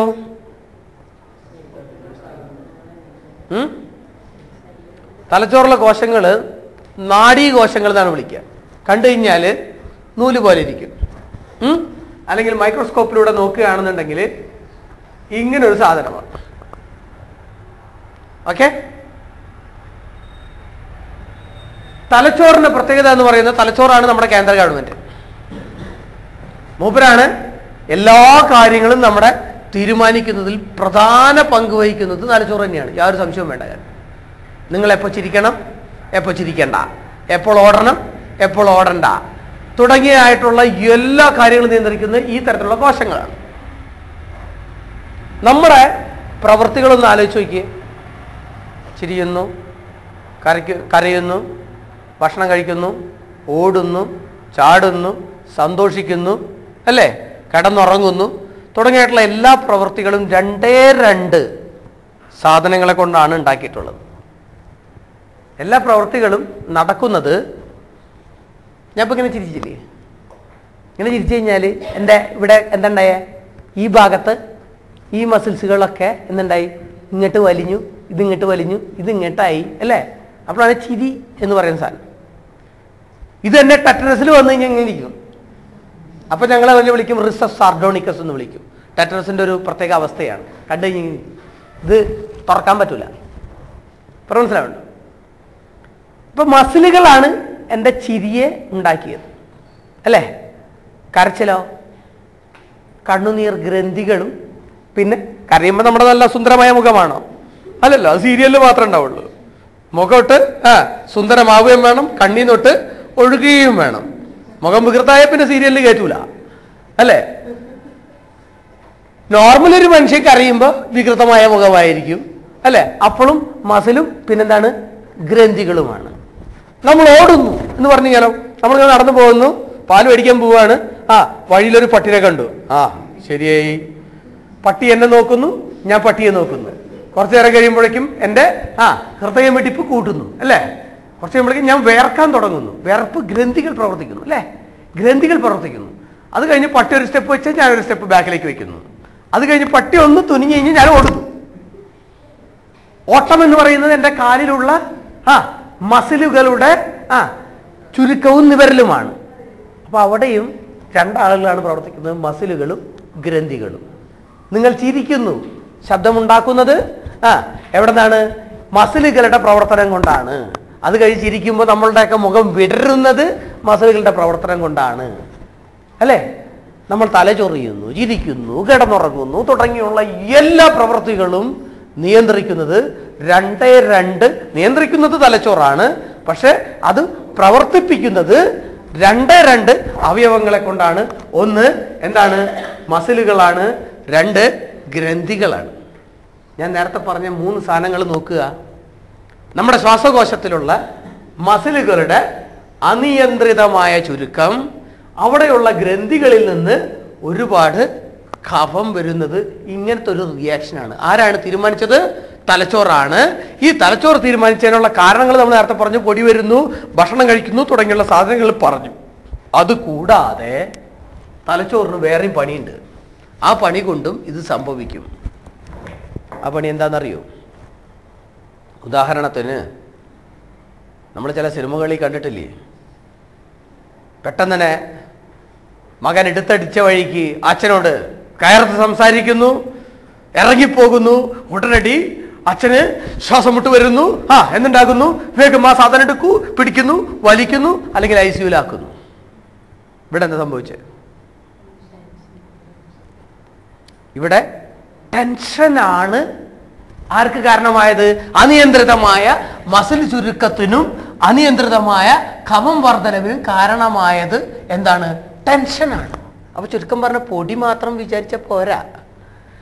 അല്ലെങ്കിൽ ചെമ്മീനും ഞണ്ടും ഐസ്ക്രീമും ഒന്നും മാത്രം കൊണ്ടല്ല, മറിച്ച് നമ്മുടെ തലച്ചോറിൻ്റെ ബാക്കിയുള്ള ഒരുപാട് സ്ട്രെസ്, ടെൻഷൻ തുടങ്ങിയായിട്ടുള്ള പ്രവർത്തനങ്ങളെ കൊണ്ടും ഈ മസിലുകൾ ചുരുങ്ങുന്നുണ്ട്. അതുപോലെ തന്നെ ഒരുപാട് കഫം ഉണ്ടാകുന്നുമുണ്ട്. അപ്പൊ ഞാൻ പറയുന്നു, ഭക്ഷണം, ചുറ്റുപാടുകൾ, മനസ്സ്, വെള്ളം, ഇത്രയും സാധനങ്ങളായി ഇപ്പൊ നമ്മുടെ ലിസ്റ്റിൽ അല്ലേ? ഭക്ഷണം നമുക്ക് ശരി, ഇന്നത് വേണം ഇന്നത് വേണ്ട എന്ന് തീരുമാനിക്കാം. ഓക്കെ, അടുത്ത മാസം 5-ാം തീയതി ആകുമ്പോഴേക്കും KSF-യുടെ ലോൺ അടയ്ക്കണം എന്നുള്ളത് നമ്മൾ വേണ്ടാന്ന് പറഞ്ഞിട്ട് വല്ല കാര്യമുണ്ടോ? ലോൺ അടയ്ക്കന്നെ വേണ്ടേ? ലോൺ അടയ്ക്കാൻ പൈസ അറേഞ്ച് ചെയ്ത് കിട്ടില്ലെങ്കിൽ ഇപ്പം എന്താ ചെയ്യുക? തലേ ദിവസം ശ്വാസം മുട്ട് കൂടിയേ തീരൂ അല്ലേ? ഇത് നമ്മൾ വിചാരിച്ച് നടക്കും?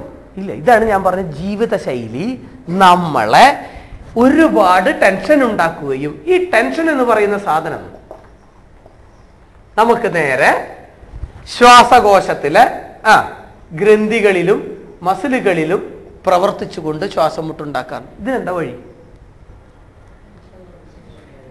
ടെൻഷൻ എങ്ങനെ കുറയ്ക്കുക? മകനെ, നിന്റെ അച്ഛൻ മരിച്ചിരിക്കുന്നു. ഓ, വളരെ നല്ലത്. ഇതാണോ അങ്ങനെ ടെൻഷൻ കുറയ്ക്കാം? ഒരു മനുഷ്യ ജീവിയാണെങ്കിൽ സ്വാഭാവികമായിട്ടും എന്തുണ്ടാകും? ടെൻഷൻ ഉണ്ടാവാതിരിക്കുവോ? ഇല്ല. പക്ഷെ നേരത്തെ പറഞ്ഞ പോലെ ഒരു പടി വന്ന ഒരു തുമ്മലും ഓക്കെ. ഓക്കെ, ഇന്ന് ഉച്ചയ്ക്ക് 2 മണിയാവട്ടോ ഭക്ഷണം കഴിക്കാൻ. അയ്യോ ചത്തു എന്ന് പറഞ്ഞിട്ടൊരു ഭാഗത്ത് കിടന്നാലോ, 1 മണിക്കൂർ ലേറ്റ് ആവും എന്ന് പറയുമ്പോഴേക്ക് ടെൻഷൻ അടിച്ചൊരു ഭാഗത്ത് കിടന്നാലോ, ഒരു രക്ഷയില്ല. അപ്പൊ ഞാൻ പറഞ്ഞു തരുന്നത്, നമുക്ക് പലതരത്തിൽ നമ്മുടെ ആളുകൾ ടെൻഷൻ അടിക്കുന്ന ആളുകളാണ് അല്ലേ? നിസ്സാര കാരണങ്ങളെ കൊണ്ട് ഭയങ്കരമായ ടെൻഷൻ അടിക്കുന്ന ചില ആളുകളുണ്ട്. അവരെ നമുക്ക് പഠിപ്പിക്കാം. ഞാൻ ടെൻഷൻ അടിക്കരുത് കേട്ടോ, ഇങ്ങനെയൊക്കെ ഇതൊന്നും മറ്റുള്ളവരെ നോക്കൂ, അങ്ങനെയുള്ള കാര്യങ്ങളൊക്കെ നോക്കൂ, പല ആളുകളെ ടെൻഷൻ അടിപ്പിക്കാത്ത ആളുകളെയൊക്കെ നോക്കൂ, അല്ലെങ്കിൽ കൗൺസിലിംഗ് ഒക്കെ നടത്തുന്നു, കുറെ വർത്താനം പറയുന്നു, കാര്യങ്ങളൊക്കെ പറഞ്ഞ് അവൻ്റെ മനസ്സിന് ബലം കൊടുത്ത് വേണമെന്നുണ്ടെങ്കിൽ നിസ്സാരമായ കാരണങ്ങളെ കൊണ്ട് ടെൻഷൻ അടിക്കുന്ന ഒരുപാട് ആളുകളെ നമുക്ക് പറഞ്ഞു കുറെ ശരിപ്പെടുത്താൻ പറ്റും. അപ്പോഴും ടെൻഷൻ 0 ആവുന്നില്ല അല്ലേ? ടെൻഷൻ 0 ആവുന്നില്ല, ഒരു കാരണവശാലാവില്ല. പോട്ടെ, നമ്മൾക്ക് തന്നെ, അല്ലെങ്കിൽ നമ്മൾ നല്ല ചങ്കുറപ്പുള്ള ഒരാളാണെന്ന് അങ്ങോട്ട് വിചാരിച്ചോളൂ, നമുക്ക് തന്നെ പലപ്പോഴും ഈ പറഞ്ഞ മാതിരി തന്നെ എന്തെല്ലാം കാര്യങ്ങളിൽ നമുക്ക് ടെൻഷൻ ഇപ്പോൾ നമ്മുടെ ദൈനംദിന ജീവിതത്തിൽ ഉണ്ടായിക്കൊണ്ടിരിക്കും അല്ലേ? പക്ഷെ നമുക്ക് വേറൊരു കാര്യം ചെയ്തൂടെ? ടെൻഷനൊക്കെ അടിച്ചോളൂ, പക്ഷേ ഇവിടെ നിന്ന് എൻ്റെ ശ്വാസകോശത്തിലുള്ള മസിലുകൾക്കും ഗ്രന്ഥികൾക്കും നിന്റെ ടെൻഷൻ പകർന്നു കൊടുക്കാതിരിക്കണം. അവിടെ ചുരുങ്ങലുകളും ഈ കഫമുണ്ടാക്കലുകളും ഉണ്ടാകാതെ സൂക്ഷിക്കാനായിട്ടുള്ള എന്തെങ്കിലും ഒരു സംവിധാനം കണ്ടുപിടിച്ചാൽ പോരെ? നമുക്ക് അങ്ങനെ കണ്ടുപിടിച്ചാൽ പോരെ? രക്ഷപ്പെടില്ലേ? ശാസ്ത്രജ്ഞന്മാര് ഇതിന്റെ പിന്നാലെ നടക്കുകയാണ്. ടെൻഷൻ ഇല്ലാത്തൊരു ജീവി എന്ന് പറഞ്ഞു കഴിഞ്ഞാൽ എങ്ങനെ ഇരിക്കും? അല്ലെങ്കിൽ തൽക്കാലം വെള്ളമടിച്ച് ടെൻഷൻ കുറയ്ക്കുന്ന ആളുകളുണ്ട്. വെള്ളമടിച്ച് ടെൻഷൻ കുറഞ്ഞു കഴിഞ്ഞാൽ പിന്നെ ഒരു 2 മണിക്കൂർ നേരത്തേക്ക് ടെൻഷൻ കുറഞ്ഞിട്ടുണ്ടെങ്കിൽ 4 മണിക്കൂർ നേരത്തേക്ക് അടുത്തത് നമുക്ക് അനുഭവിക്കാമെന്ന് മാത്രമേ ഉള്ളൂ. കാരണം ബാക്കി ഇപ്പോൾ വെള്ളമടിച്ചിരിക്കുകയാണ്, ട്രാഫിക് ബ്ലോക്ക് ആണെന്ന് പറഞ്ഞ മാതിരിയാണ്. ഇവിടെ നിന്നോളൂ, വാഹനങ്ങൾ അവിടെ കെട്ടിക്കിടക്കാണ്. എപ്പോഴാണോ ട്രാഫിക് ബ്ലോക്ക് തീരുന്നത് എല്ലാം കൂടി ഇങ്ങോട്ട് വന്നോളൂ. അതാണ് വെള്ളടിയും ടെൻഷനും തമ്മിലുള്ള ബന്ധം എന്ന് പറഞ്ഞു കഴിഞ്ഞാൽ. കുറച്ച് നേരത്തേക്ക് അവൻ പ്രാന്താവുമ്പോൾ എന്നുണ്ടാവുന്ന ടെൻഷനില്ല, കുറച്ച് കഴിയുമ്പോൾ പ്രാന്ത് മാറുമ്പോൾ എല്ലാ ടെൻഷനും കൂടി ഇങ്ങോട്ട് വന്നോളൂ. പക്ഷെ അതുകൂടാതെ ഈ ടെൻഷനും ഈ ശ്വാസകോശത്തിലെ ഈ പറയുന്ന ഗ്രന്ഥികളെയും മസിലുകളെയും അനിയന്ത്രിതമായി പ്രവർത്തിക്കുന്ന ഈ റോട്ടിൽ കുറച്ച് കഷ്ടയും മണലും സാധനങ്ങളൊക്കെ കൊണ്ടുവന്നിട്ട് ഈ റോഡൊന്ന് ബ്ലോക്ക് ചെയ്താൽ പോരെ? അതിനെന്താ വഴി? മരുന്നുണ്ടാ? ഒരുപാട് ശാസ്ത്രജ്ഞന്മാർ കണഞ്ഞ് പരിശ്രമിക്കുന്നുണ്ട് ഈ സാധനത്തിനൊന്ന് ഇവിടെ നിന്ന് ഒരു ട്രാഫിക് ബ്ലോക്ക് ഉണ്ടാക്കാവുന്ന തരത്തിലേക്കുള്ള കുറച്ച് മരുന്നുകൾ കണ്ടുപിടിക്കാൻ വേണ്ടിയിട്ട്. പറ്റുന്നില്ല. പിന്നെന്താ ചെയ്യാൻ പറ്റുക? അവരെല്ലാം കണ്ടുപിടിച്ചിരിക്കുന്ന വേറൊരു പരിപാടിയുണ്ട്. യോഗ, പ്രാർത്ഥന, യോഗ തുടങ്ങിയ ചില വിദ്യകളിലൂടെ മാത്രമേ തലച്ചോറിൽ നിന്ന് ഇവിടേക്ക് വരുന്ന ഈ റോഡിൽ ഒരു ട്രാഫിക് ബ്ലോക്ക് ഉണ്ടാക്കാൻ കഴിയുകയുള്ളൂ എന്ന് പറയുന്നു. കുറെ മെത്തേഡുകൾ കണ്ടുപിടിച്ചിട്ടുണ്ട്. അതിൽ ഏറ്റവും പവർഫുൾ ആയിട്ടുള്ള മെത്തേഡായിട്ട് ഇന്ന് ലോകം മുഴുവൻ വാഴ്ത്തപ്പെട്ടുകൊണ്ടിരിക്കുന്ന ഒരു സാധനമാണ് നമ്മുടെ ഇപ്പോൾ ഈ ഞാനും നിങ്ങളൊക്കെ വലിച്ചുകൊണ്ടിരിക്കുന്ന ഓക്സിജൻ ഒരു പ്രത്യേക രീതിയിൽ വലിക്കുക എന്നുള്ളതും വിവിധ തരത്തിലുള്ള ആസനങ്ങൾ ചെയ്യുക എന്നുള്ളതും ഇത്തരത്തിലുള്ള നമ്മുടെ മനസ്സ് വെച്ചുകൊണ്ടുള്ള വെറും ശരീരം കൊണ്ടുള്ള അഭ്യാസമല്ല, മനസ്സിരുത്തിക്കൊണ്ടുള്ള നമ്മുടെ യോഗ പ്രാക്ടീസ് കൊണ്ട് ഇവ തമ്മിലുള്ള ബന്ധം വിച്ഛേദിക്കാൻ കഴിയും എന്ന് കണ്ടുപിടിച്ചിരിക്കുന്നു. മനസ്സിലായോ? അപ്പൊ ഇവിടെ ഒരു കാര്യം നോക്കുക, പൊടി, ഭക്ഷണം, വെള്ളം, നമ്മുടെ ചുറ്റുപാട്, ഈ കാരണങ്ങളെ കൊണ്ട് തലച്ചോറിനെ കുറെ പീഡിപ്പിക്കുന്നു. തലച്ചോറ് ശ്വാസകോശത്തെ പീഡിപ്പിക്കുന്നു. ക്ലിയർ എന്ന് പറഞ്ഞ പോലെ തലച്ചോറിന്റെ ഉള്ളിൽ ടെൻഷൻ എന്ന് പറയുന്ന സാധനം കൊണ്ട് എന്തുണ്ടാകുന്നു? ശ്വാസകോശത്തെ പീഡിപ്പിച്ചുകൊണ്ടിരിക്കുന്നു. ഇതിന് നമുക്ക് മരുന്ന് പ്ലസ് ഭക്ഷണ നിയന്ത്രണം, ഇതിന് നമുക്ക് ഇത് മാത്രമേ വഴിയുള്ളൂ. മനസ്സിലായോ? എന്തിനാണ് നിങ്ങളെ ക്രിയ വിളിച്ചിരുത്തിയിരിക്കുന്നതെന്ന് ചോദിച്ചു കഴിഞ്ഞാൽ, അല്ലെങ്കിൽ ഈ clinical research institute of yoga and ആയുർവേദയുടെ ഒരു ഏറ്റവും പ്രധാനപ്പെട്ട ലക്ഷ്യമെന്ന് പറയുന്നത് ഇവിടെ യോഗ ചെയ്യിപ്പിച്ചുകൊണ്ട് മാത്രം നിങ്ങളെ ശ്വാസം മുട്ടില്ലാത്ത, അലർജി ഇല്ലാത്ത ഒരാളാക്കി മാറ്റുക എന്നല്ല, മറിച്ച് ഈ സാധനങ്ങൾ പറഞ്ഞു തരികയും നിങ്ങൾ മരുന്ന് കഴിക്കേണ്ടിടത്ത് മരുന്ന് കഴിക്കണമെന്നും ഭക്ഷണ നിയന്ത്രണവും ബാക്കിയുള്ള സാധനങ്ങളൊക്കെ നിങ്ങൾക്ക് ചെയ്യണമെന്നും അതിൻ്റെ ഒപ്പം ഈ പണി കൂടി ചെയ്താൽ മാത്രമേ ഈ പറയുന്ന ശ്വാസമുട്ട് ഒഴിവാക്കാൻ കഴിയുകയുള്ളൂ എന്നുള്ളത് മനസ്സിലാക്കിക്കുക, നമ്പർ 1. എന്നിട്ട് ഇത് ചെയ്ത് കാണിച്ചു തരിക, നമ്പർ 2. മനസ്സിലുണ്ടോ? ഇത് മാത്രം ചെയ്തു കഴിഞ്ഞാൽ ശ്വാസമുട്ട് മാറുമോ? ഇല്ല. എന്തൊക്കെ വേണം? ഇപ്പുറത്തുള്ള കാര്യങ്ങളും വേണം, ഇതും വേണം. ഇത് മാത്രം ചെയ്താൽ ശ്വാസമുട്ട് മാറുമോ? അതുമില്ല. അപ്പോൾ ഈ രണ്ട് കാര്യങ്ങളും ഒരുമിച്ച് കൊണ്ടുപോയാൽ മാത്രമേ നമുക്ക് ശ്വാസം മുട്ടിനെ നമുക്ക് നമ്മുടെ പരിധിയിൽ വരുത്താൻ കഴിയുകയുള്ളൂ. മാറ്റുക എന്ന് പറയുന്നത് ഒരു ഇച്ചിരി അസാധ്യമാണ് പല സ്ഥലങ്ങളിലും. ഇത് ക്ലാസിക്കലായ ശ്വാസം. നമ്മളിപ്പോൾ ഈ മസിൽ ഏറ്റവും കൂടുതൽ വലിയ മസിൽ കണ്ടുള്ള ആരുടെയാ? ജിംനേഷ്യം സെൻ്ററുകാരുടെ പരസ്യത്തിൽ അല്ലേ? ജിംനേഷ്യം സെൻ്ററുകാരുടെ പരസ്യത്തിൽ കണ്ടില്ലേ? എന്താണ് സാധനം? ഒരു തവളനെ ആമേനെയൊക്കെ വെച്ച് കയറ്റി വെച്ച മാതിരിയല്ല മസിലുകൾ ഇരിക്കുന്നത്, ബൈസെപ്സ് ഒക്കെ. അതെന്താ അങ്ങനെ വരാൻ കാരണം? അത് ദിവസവും അതിനെ ചുരുങ്ങുന്നു, നിവരുന്നു, ചുരുങ്ങുന്നു, നിവരുന്നു, അല്ലേ? ഒരു പ്രത്യേക രീതിയിൽ ചുരുങ്ങുകയും നിവരുകയും ചെയ്യുന്ന നമ്മുടെ ശരീരത്തിലെ ഏത് മസിലും വലുതാവും, യാതൊരു സംശയമൊന്നുമില്ല കാര്യത്തിൽ. ഇവിടെ നോക്കൂ, നിങ്ങളുടെ ശ്വാസം മുട്ടിന്റെ ഭാഗമായിട്ട് ശ്വാസകോശത്തിനുള്ളിലുള്ള അനിയന്ത്രിതമായി ഈ മസിലുകൾ ചുരുങ്ങുകയും നിവരുകയും ചെയ്തുകൊണ്ടിരുന്നാൽ സ്വാഭാവികമായിട്ടും നമ്മുടെ ശ്വാസകോശത്തിലുള്ള മസിലും എന്തുപോലെയാവും? Gymnasium സെൻ്ററുകാരൻ്റെ muscle പോലെയാവും. മനസ്സിലായോ? അപ്പൊ എന്താ ഉണ്ടാവുകയെന്ന് വെച്ച് കഴിഞ്ഞാൽ, നമുക്ക് സാധാരണ ഇത്രയ്ക്ക് വട്ടത്തിലുള്ളതായിരുന്നു നമ്മുടെ ശ്വാസനാളം. കുറെ കാലമായിട്ട് എനിക്ക് ശ്വാസം മുട്ടുണ്ട്, ഇതിനുള്ളിലത്തെ മസിൽ ജിംനേഷ്യം സെൻ്ററുകാരൻ്റെ പോലെ ആയിട്ട് ഇതിങ്ങനെ വീർത്തു. ഫലത്തിൽ എന്തായി? ഇതിൻ്റെ ദ്വാരം ചുരുങ്ങി. ഇങ്ങനെ ചുരുങ്ങിപ്പോയാൽ പിന്നെ പ്രത്യേകിച്ച് രക്ഷയൊന്നുമില്ല. മസിൽ ഒരിക്കൽ ഡെവലപ്പ് ചെയ്താൽ അത് ആനേനെ തൊഴുത്തി കെട്ടാൻ പറ്റില്ല, മെലിഞ്ഞാലും എന്ന് പറയില്ലേ എന്ന് പറഞ്ഞതുപോലെ ഈ സാധനത്തിന് പിന്നെ തിരിച്ചു കൊണ്ടുപോക്ക് കഴിയില്ല. ഈ അവസ്ഥേനെ മറ്റൊരു രോഗാവസ്ഥയായിട്ടാണ് ഇപ്പൊ ശ്വാസമുട്ട് എന്നല്ല വിളിക്കുക, ഞങ്ങൾ COPD എന്നാ വിളിക്കുക, ക്രോണിക് ഒബ്സ്ട്രക്റ്റീവ് പൾമണറി ഡിസീസ്. അത് വന്നു കഴിഞ്ഞാൽ പിന്നെ രക്ഷയൊന്നുമില്ല. അത് വരാതിരിക്കുക എന്നുള്ളതാണ് നമ്മുടെയൊക്കെ.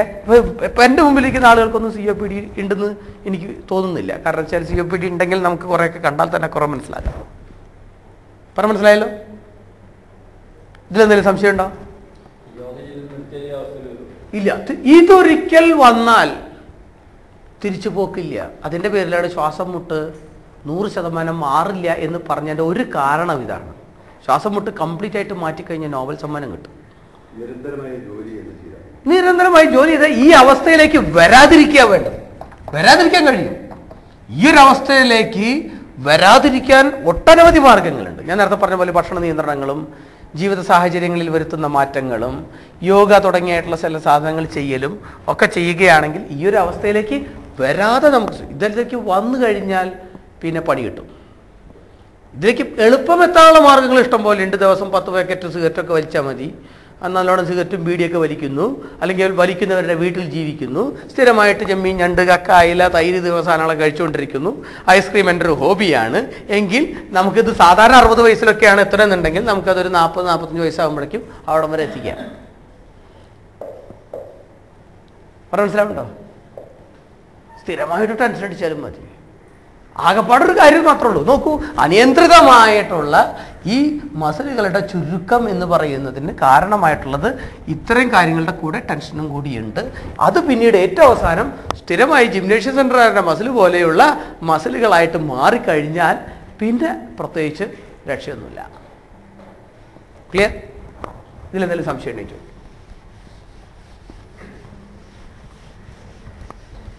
അങ്ങനെയാണെങ്കിൽ നിങ്ങൾക്ക് ചെയ്യാവുന്ന ചില പരിപാടികൾ, പോലീസുകാരനെ കൃത്യമായിട്ട് നിയമം പഠിപ്പിക്കാനുള്ള പരിപാടികൾ, കൂടുതലായി കഫം വരുന്നുണ്ടെങ്കിൽ അതിനെ ചുരുക്കാനുള്ള പരിപാടികൾ, അനിയന്ത്രിതമായി ഈ ചുരുങ്ങലുകളും നിവരുകളും നടത്തുന്നതായിട്ടുള്ള മസിലിനെ കുറച്ച് പണി പഠിപ്പിക്കാനുള്ള പണികൾ നമുക്ക് കുറച്ച് നാട്ടുവൈദ്യം നമുക്കൊന്ന് പറഞ്ഞു നോക്കാം. ഒന്ന്, ഇപ്പൊ ഈ അടുത്ത് നടന്ന ചില റിസർച്ചുകളിൽ, ചില ഗവേഷണങ്ങളിൽ കണ്ടെത്തിയ സാധനമാണ്. നിങ്ങൾ ഭക്ഷണത്തിൽ നിർബന്ധമായും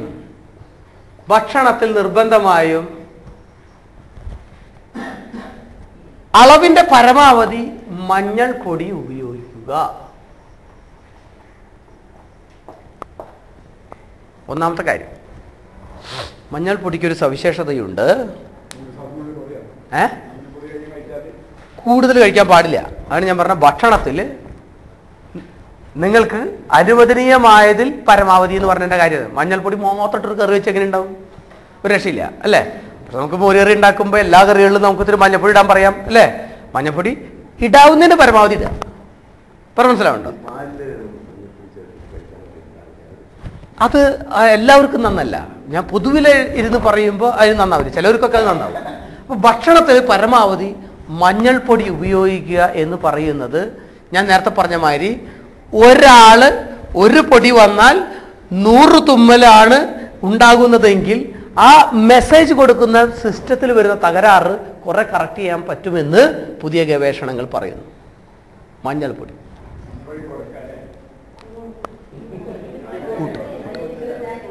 കൂട്ടുക. കറിവേപ്പില, ഇതിൻ്റെ പ്രത്യേകത, കടയിൽ നിന്ന് മേടിക്കുന്ന കറിവേപ്പില ഏറ്റവും കൂടുതൽ വിഷമാണ്.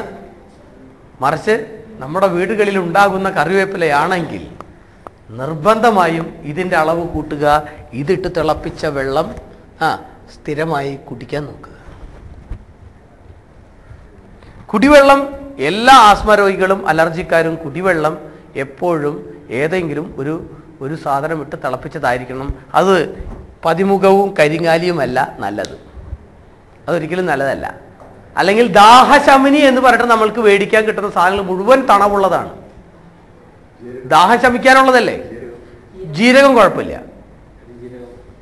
കരിഞ്ജീരകം ഇങ്ങനെ വെള്ളമിട്ട് കുടിക്കാൻ പറ്റിയ ടേസ്റ്റ് ഒന്നല്ല അതിന്. അതിൻ്റെ പേരിൽ എന്തും സഹിക്കാൻ തയ്യാറാണെന്നുണ്ടെങ്കിൽ കരിഞ്ജീരകം ആവാം, കുഴപ്പമില്ല. നമ്മൾ വെള്ളം കുടിക്കുമ്പോൾ എന്നൊക്കെ പറഞ്ഞാൽ നമുക്കൊരു ആശ്വാസം കിട്ടണ്ടേ? ഇത് വെള്ളമിട്ട് കുടിക്കണുണ്ട്, കയ്പോണ്. ആണ്, ഞാൻ പറഞ്ഞല്ലോ, ഞാനിപ്പോൾ കരിഞ്ജീരകം, കാട്ടുജീരകം, ഞെരിഞ്ഞിരും ഞാവൽക്കുരൊക്കെ ഇട്ടിട്ട് ഞാനും കുടിപ്പിക്കാറൊക്കെ ഉണ്ട്. പക്ഷെ നമുക്ക് ഈ വെള്ളം കുടി എന്ന് പറയുന്ന ഒരു സുഖം ഉണ്ടല്ലോ, അത് കിട്ടാറില്ല. അതിൻ്റെ പേരിൽ പരമാവധി ഇച്ചിരി സുഖം കുറയാത്ത രൂപത്തിലുള്ള വെള്ളം കുടിയുടെ കാര്യമാണ് ഞാൻ ഉദ്ദേശിച്ചത്. മനസ്സിലാവുണ്ടോ? കറിവേപ്പില, അതുപോലെ തന്നെ ചുക്ക്, ഇഞ്ചി, ഇതൊക്കെ ഈ വകുപ്പിൽപ്പെടും. നമുക്ക് കുടിക്കാം, ഒരു കുഴപ്പവുമില്ല, ചുക്കുവെള്ളം കുടിക്കാം. പക്ഷെ ദാഹശമനികൾ എന്ന് പറഞ്ഞിട്ട് നമ്മൾ ഉപയോഗിക്കുന്നത് മുഴുവൻ തണവുള്ളതാണ്. അത് ഒരു കാരണവശാലും ഉപയോഗിക്കരുത്. അതിൽ വരുന്നത് നല്ല മണമുള്ള രാമച്ചം അല്ലേ, നന്നാറി, ഇതൊക്കെ പ്രശ്നക്കാരാണ്. തണവാണ്. നമ്മൾ ചൂടും തണവെന്ന് പറയാറില്ലേ? ഇന്നത് തണവാണ്, ഇന്നത് ചൂടാണെന്ന് പറയില്ലേ? തണവുള്ളത് നമുക്ക് പറ്റൂലല്ലോ. അപ്പൊ നന്നാരി തണവുള്ളതാണ്, നമ്മുടെ പതിമുഖം തണവുള്ളതാണ്, കരിങ്ങാലി തണവുള്ളതാണ്. ഏതാ? ഉഷ്ണരോഗമുള്ളവർക്കൊക്കെ അത് നല്ലതാണ്. ഏതാ? വെറുതെ കുത്തിയിട്ടാൽ മതി. വെറുതെ കുത്തിയിട്ട് എന്താ ഇവിടെ ചോദിച്ചല്ലോ? കുരുമുളകൊക്കെ നല്ലതാണ്. കുരുമുളകൊക്കെ ഈ പറഞ്ഞ ഈ ആസ്പെക്റ്റിൽ വളരെ നല്ല സാധനങ്ങളാണ്. ഓക്കെ, മൂന്നാമത്തെ കാര്യം, നമ്മൾ ഈ അനിയന്ത്രിതമായി മസിലുകൾ ചുരുങ്ങുന്ന കാര്യം പറഞ്ഞല്ലോ. ഈ മസിലുകൾ നിവർത്താനൊരു വഴിയുണ്ട്. ആ വഴിയുടെ ഒരു പ്രത്യേകത ഇപ്പം ഈ അടുത്ത് നടന്ന ചില റിസർച്ചുകളുടെ ഔട്ട്പുട്ടുകളാണ്. കടുകെണ്ണ നമ്മൾക്ക് എല്ലാവർക്കും അറിയാം അല്ലേ? കടുകെണ്ണ ഒരു 3 സ്പൂൺ കടുകെണ്ണ എടുക്കുക. അതിൽ 3 ടീസ്പൂൺ കടുകെണ്ണ എടുക്കുക. അതിൽ ഒരു 1/2 ടീസ്പൂൺ ഇന്ദുപ്പ് എന്ന് പറഞ്ഞ സാധനം പൊടിച്ച് ചേർക്കുക. ഇന്ദുപ്പ് എന്ന് കേട്ടല്ലേ? ഇന്ദുപ്പ് പൊടിച്ച് ചേർക്കുക. ഒരു 2 വെള്ളുള്ളി ചതച്ച് ചേർക്കുക. എന്നിട്ട് അങ്ങോട്ട് നന്നായിട്ട് അങ്ങോട്ട് ചൂടാക്കുക. എന്നും വൈകുന്നേരം കുളിക്കുന്നതിന് മുമ്പ് നല്ല ചൂട്ടോടുകൂടി ഈ എണ്ണ, വെള്ളുള്ളി 2 എണ്ണം, ഇന്ദുപ്പ് ചതച്ചിടുക ഇതിൽ. എന്നിട്ടിത് ഈ കടുകെണ്ണ അങ്ങോട്ട് നന്നായിട്ട് അങ്ങോട്ട് ചൂടാക്കുക. ഇത് 3 ടീസ്പൂൺ എന്നുള്ളത് 5 ടീസ്പൂണോ 50 മില്ലി വരെയോ എടുത്താലും കുഴപ്പമൊന്നുമില്ല.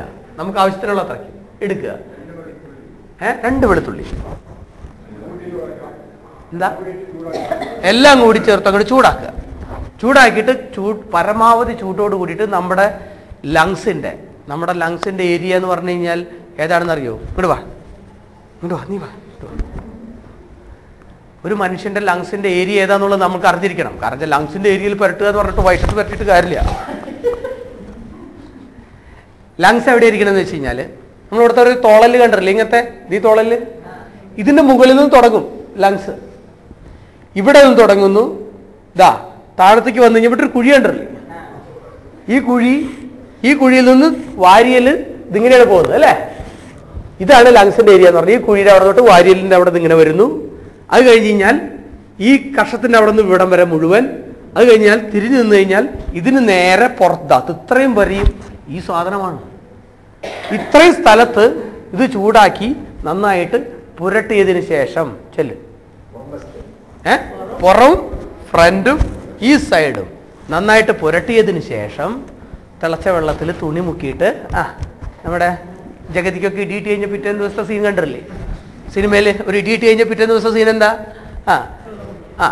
ചൂടുവെള്ളത്തിൽ തുണി മുക്കി നന്നായിട്ട് ഒരു 20 മിനിറ്റ് നേരം ചൂട് പിടിച്ചതിന് ശേഷം നിങ്ങൾ മേല് കഴുകുക. ഇത് ഞാൻ നേരത്തെ പറഞ്ഞ പോലെ ആ മസിലുകളുടെ അനിയന്ത്രിതമായ ചുരുക്കം ഒഴിവാക്കുന്നതിന്, ജിമ്മുകാരനെ പോലെ ആവാതിരിക്കുന്നതിന് വേണ്ടിയിട്ട് ഏറ്റവും ബെസ്റ്റ് പണിയായിട്ട് ഇപ്പോൾ പറയപ്പെട്ടു.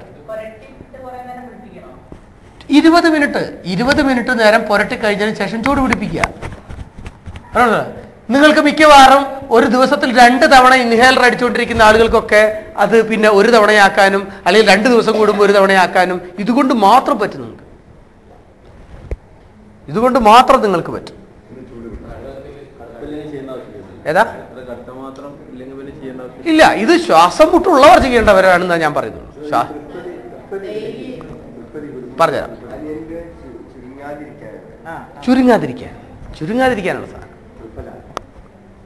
മരുന്നുകളുടെ കാര്യം നമുക്ക് പിന്നീട് കിടക്കാം. ഞാൻ പറയുന്നത് നമുക്കിത് സ്ഥിരമായിട്ട് ചെയ്യാവുന്ന ചില വീട്ടു പണികൾ മനസ്സിലാവുണ്ടോ? ഗൃഹവൈദ്യങ്ങൾ അല്ലെങ്കിൽ വീട്ടുപണികളാണ് ഞാൻ ഈ പറയുന്നത്. ഇത് ചെയ്തുകൊണ്ടിരുന്നു കഴിഞ്ഞാൽ നമുക്ക് ഒരുപാട് പൈസ ചെലവ് കുറയ്ക്കാം. നിങ്ങൾക്കറിയോ ഈ ജീവിതശൈലി ജന്യ രോഗങ്ങളിൽ മരുന്നുകൾ ഇങ്ങനെ ഉണ്ടായിക്കൊണ്ടിരിക്കുകയാണ്. ഏറ്റവും കൂടുതൽ മരുന്ന് കണ്ടുപിടിക്കുന്നത് ആരാന്നറിയോ? മരുന്ന് കമ്പനിയാണ്. ഏറ്റവും മതി, ഡെയിലി ചെയ്ത് അത്ര നല്ലത്. ചെയ്തു നോക്കൂ, എൻജോയ് ദ റിസൾട്ട്. നോക്കൂ, ഞാൻ പറയുന്നത് ജീവിതശൈലി ജന്യ രോഗങ്ങൾക്ക് മരുന്ന് കണ്ടുപിടിക്കാൻ മരുന്ന് കമ്പനികൾക്ക് ഭയങ്കര ഇഷ്ടമാണ്. മനസ്സിലാവുണ്ടോ? ഞാനിപ്പോൾ ഇവിടെ എടുത്ത് ചികിത്സിക്കുന്ന മസ്കുലർ ഡിസ്ട്രോഫി എന്നൊക്കെ പറഞ്ഞിട്ടുള്ള ചില കുട്ടികൾക്ക് വരുന്ന അസുഖങ്ങളുണ്ട്. മസിൽ ക്ഷയിക്കുന്ന രോഗം. എത്രയോ വർഷങ്ങളായി അറിയാം, ഇതുവരെയും മരുന്നാരും കണ്ടുപിടിക്കുന്നില്ല. കാരണം എന്താണെന്നറിയോ? അത് 50,000 ഒരാൾക്കേ ഉണ്ടാവാറുള്ളൂ. മരുന്നിപ്പോ കണ്ടുപിടിച്ച് കോടികൾ ചെലവാക്കി ഞാനിപ്പോ ഒരു മരുന്ന് കണ്ടുപിടിച്ചാൽ ചെലവാകും. ഈ കോടികൾ എനിക്ക് തിരിച്ചെടുക്കാൻ പറ്റും. ഇതൊരു ബിസിനസ്സാണ്. അതിന്റെ പേരിൽ അതേസമയം ഷുഗറിന് അങ്ങനെയല്ല. ഷുഗറിന്റെ തലവേദനയ്ക്ക് മരുന്ന്, ഷുഗറിന്റെ വായുണക്കത്തിന് മരുന്ന്, ഷുഗറിന്റെ എല്ലാ പ്രശ്നങ്ങൾക്കും മരുന്നാണ്. കാരണം എന്താ അറിയോ? ഇത് നല്ലോണം ചെലവാകും എന്ന് പറഞ്ഞാൽ ശ്വാസം മുട്ടിന് മരുന്ന് കണ്ടുപിടിക്കാൻ ഭയങ്കര ഇഷ്ടമാണ്. ഷുഗർ കണ്ടുപിടിക്കാൻ ഭയങ്കര ഇഷ്ടമാണ് മരുന്ന് കമ്പനികൾക്ക്.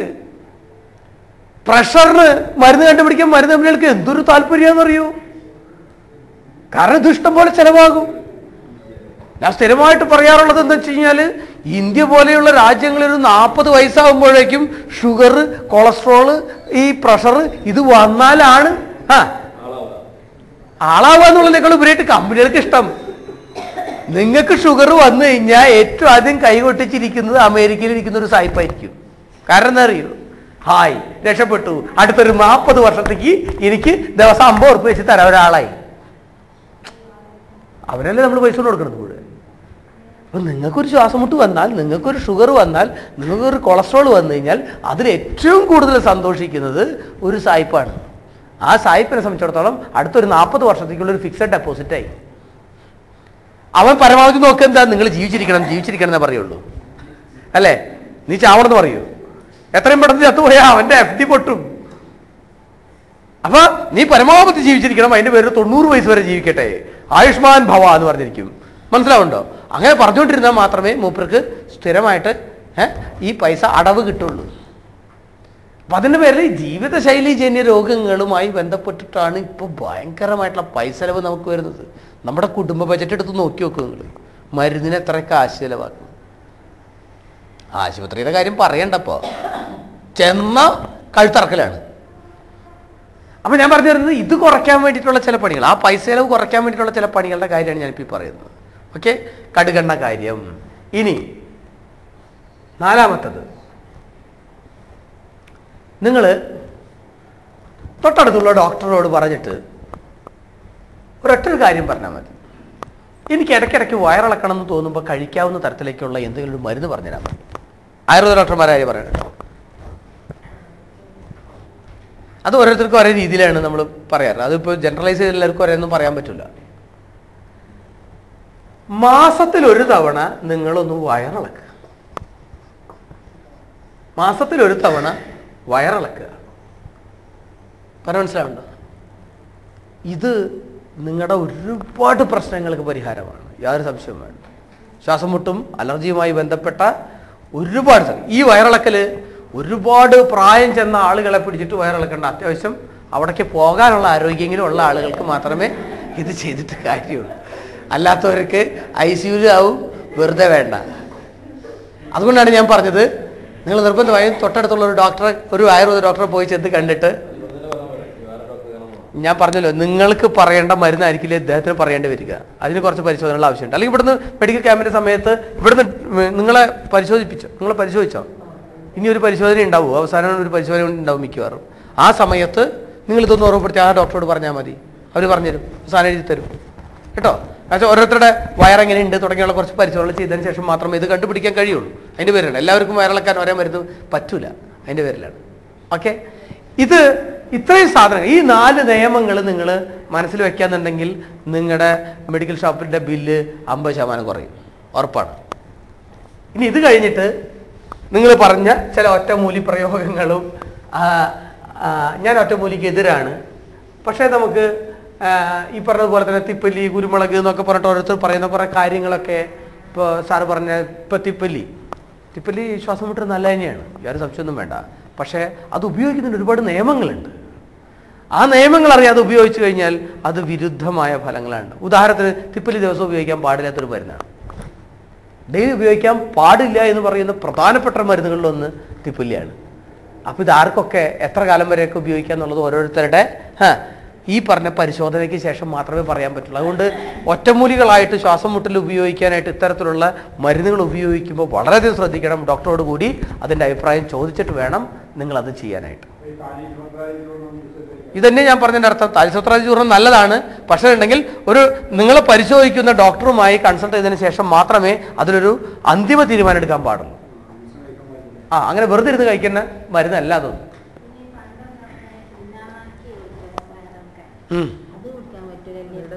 വയറിളക്കാനുള്ള ഏത് മരുന്നും നമ്മുടെ സ്വന്തം ഇഷ്ടപ്രകാരം ചെയ്യാൻ പാടില്ലാത്തതാണ്. അത് സുന്നാമയ്ക്കായാലും കടുക്കട പൊടിയായാലും ത്രിബലപ്പൊടിയായാലും അവിപത്തിപ്പൊടിയായാലും അത് വൈദ്യനിർദ്ദേശപ്രകാരം മാത്രമേ ചെയ്യാൻ പാടുള്ളൂ. സുനാമിക്കൊക്കെ തന്നെ കഴിച്ചിട്ട് ഒരുപാട് പ്രശ്നങ്ങൾ ഉണ്ടായിട്ടുള്ള ആളുകളും നമ്മൾ കാണുന്നുണ്ട്. അതിൻ്റെ പേരിൽ അത് വളരെ സൂക്ഷിച്ച് മാത്രമേ കൈകാര്യം ചെയ്യാൻ പാടുള്ളൂ. ഓക്കെ. പിന്നെ വിരോധമില്ല.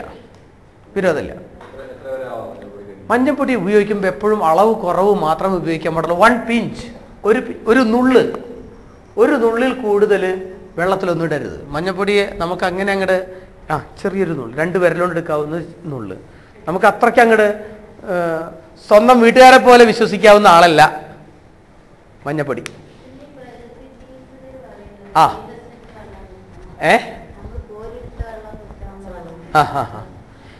പ്രകൃതി ചികിത്സക്കാരിൽ പറയുന്ന ഒരുപാട് സാധനങ്ങൾ ശ്വാസം മുട്ടിന് പറ്റാത്തതായിട്ട് നമ്മൾ കാണാറുണ്ട്.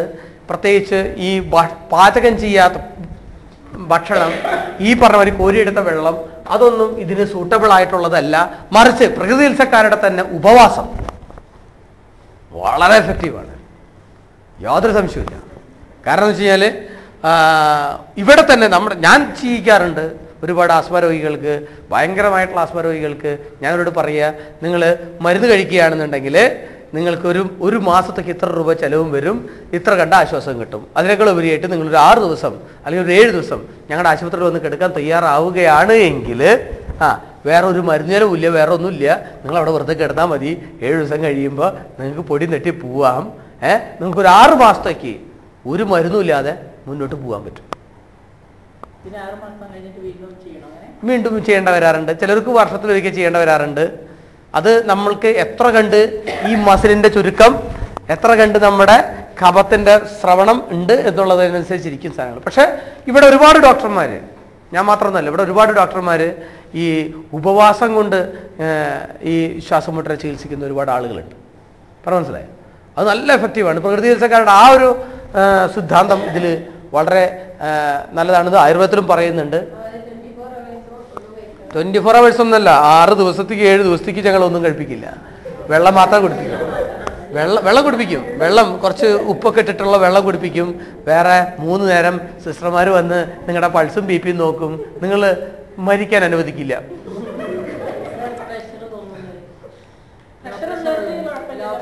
അതൊക്കെ നമുക്ക് മാനേജ് ചെയ്യാവുന്നതാണ്. ലോ പ്രഷർ ആയാലും കുഴപ്പമൊന്നുമില്ല. നമ്മുടെയൊക്കെ എൻ്റെ പ്രഷർ 80-60. ഞാൻ കെട്ടി പറഞ്ഞ് വീഴണമെന്നില്ലല്ലോ. ഓരോരുത്തർക്കും ഓരോ പ്രഷറുകളാണ്. അപ്പം നിങ്ങളുടെ ലോ പ്രഷർ നിങ്ങളുടെ ശരീരത്തെ നെഗറ്റീവായിട്ട് ബാധിക്കുന്നുണ്ടോ എന്നുള്ളത് ഞങ്ങൾ അസസ് ചെയ്യും. അതിനുശേഷം മാത്രമേ ഈ പണിയൊക്കെ ചെയ്യുള്ളൂ. ചിലർക്ക് ലോ പ്രഷർ ഒരു കുഴപ്പമുണ്ടാവില്ല. ക്ലിയർ? ഏതാ? എല്ലാവർക്കും. ഞാൻ 2 മാസം 3 മാസം പ്രായമായ കുട്ടികൾ വരെ ഉപയോഗിക്കുന്നുണ്ട്. കടുകെണ്ണ കഴിക്കാൻ പറ്റുന്ന സാധനമാണ്. നമ്മുടെ നോർത്തിൽ UP ആളുകൾ കടുകെണ്ണ ഈ രോഗത്തിന് വേണ്ടി അത് കഴിക്കാനായിട്ട് ഒരു എണ്ണയും ഈ രോഗത്തിന് അത്ര നല്ലതല്ല. കടുകെണ്ണ എന്ന് മാത്രമല്ല, ഒരു എണ്ണയും എണ്ണവർഗ്ഗങ്ങൾ, എണ്ണമയമുള്ള സാധനങ്ങൾ പരമാവധി ശ്വാസം മുട്ട് രോഗികൾ അകത്തേക്ക് കഴിക്കുന്ന ഒഴിവാക്കുക. ഇല്ല. കടുകെണ്ണ മാത്രം ഉപയോഗിച്ച് ജീവിക്കുന്ന ഒരു വലിയൊരു ജനത ഇന്ത്യയിലുണ്ട്. തൊലി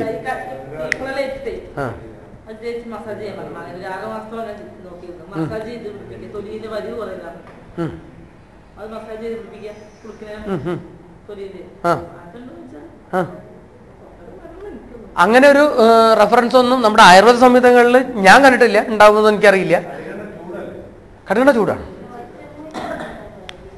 കടുകെണ്ണ ചൂട് തന്നെയാണ്. ഏതാ?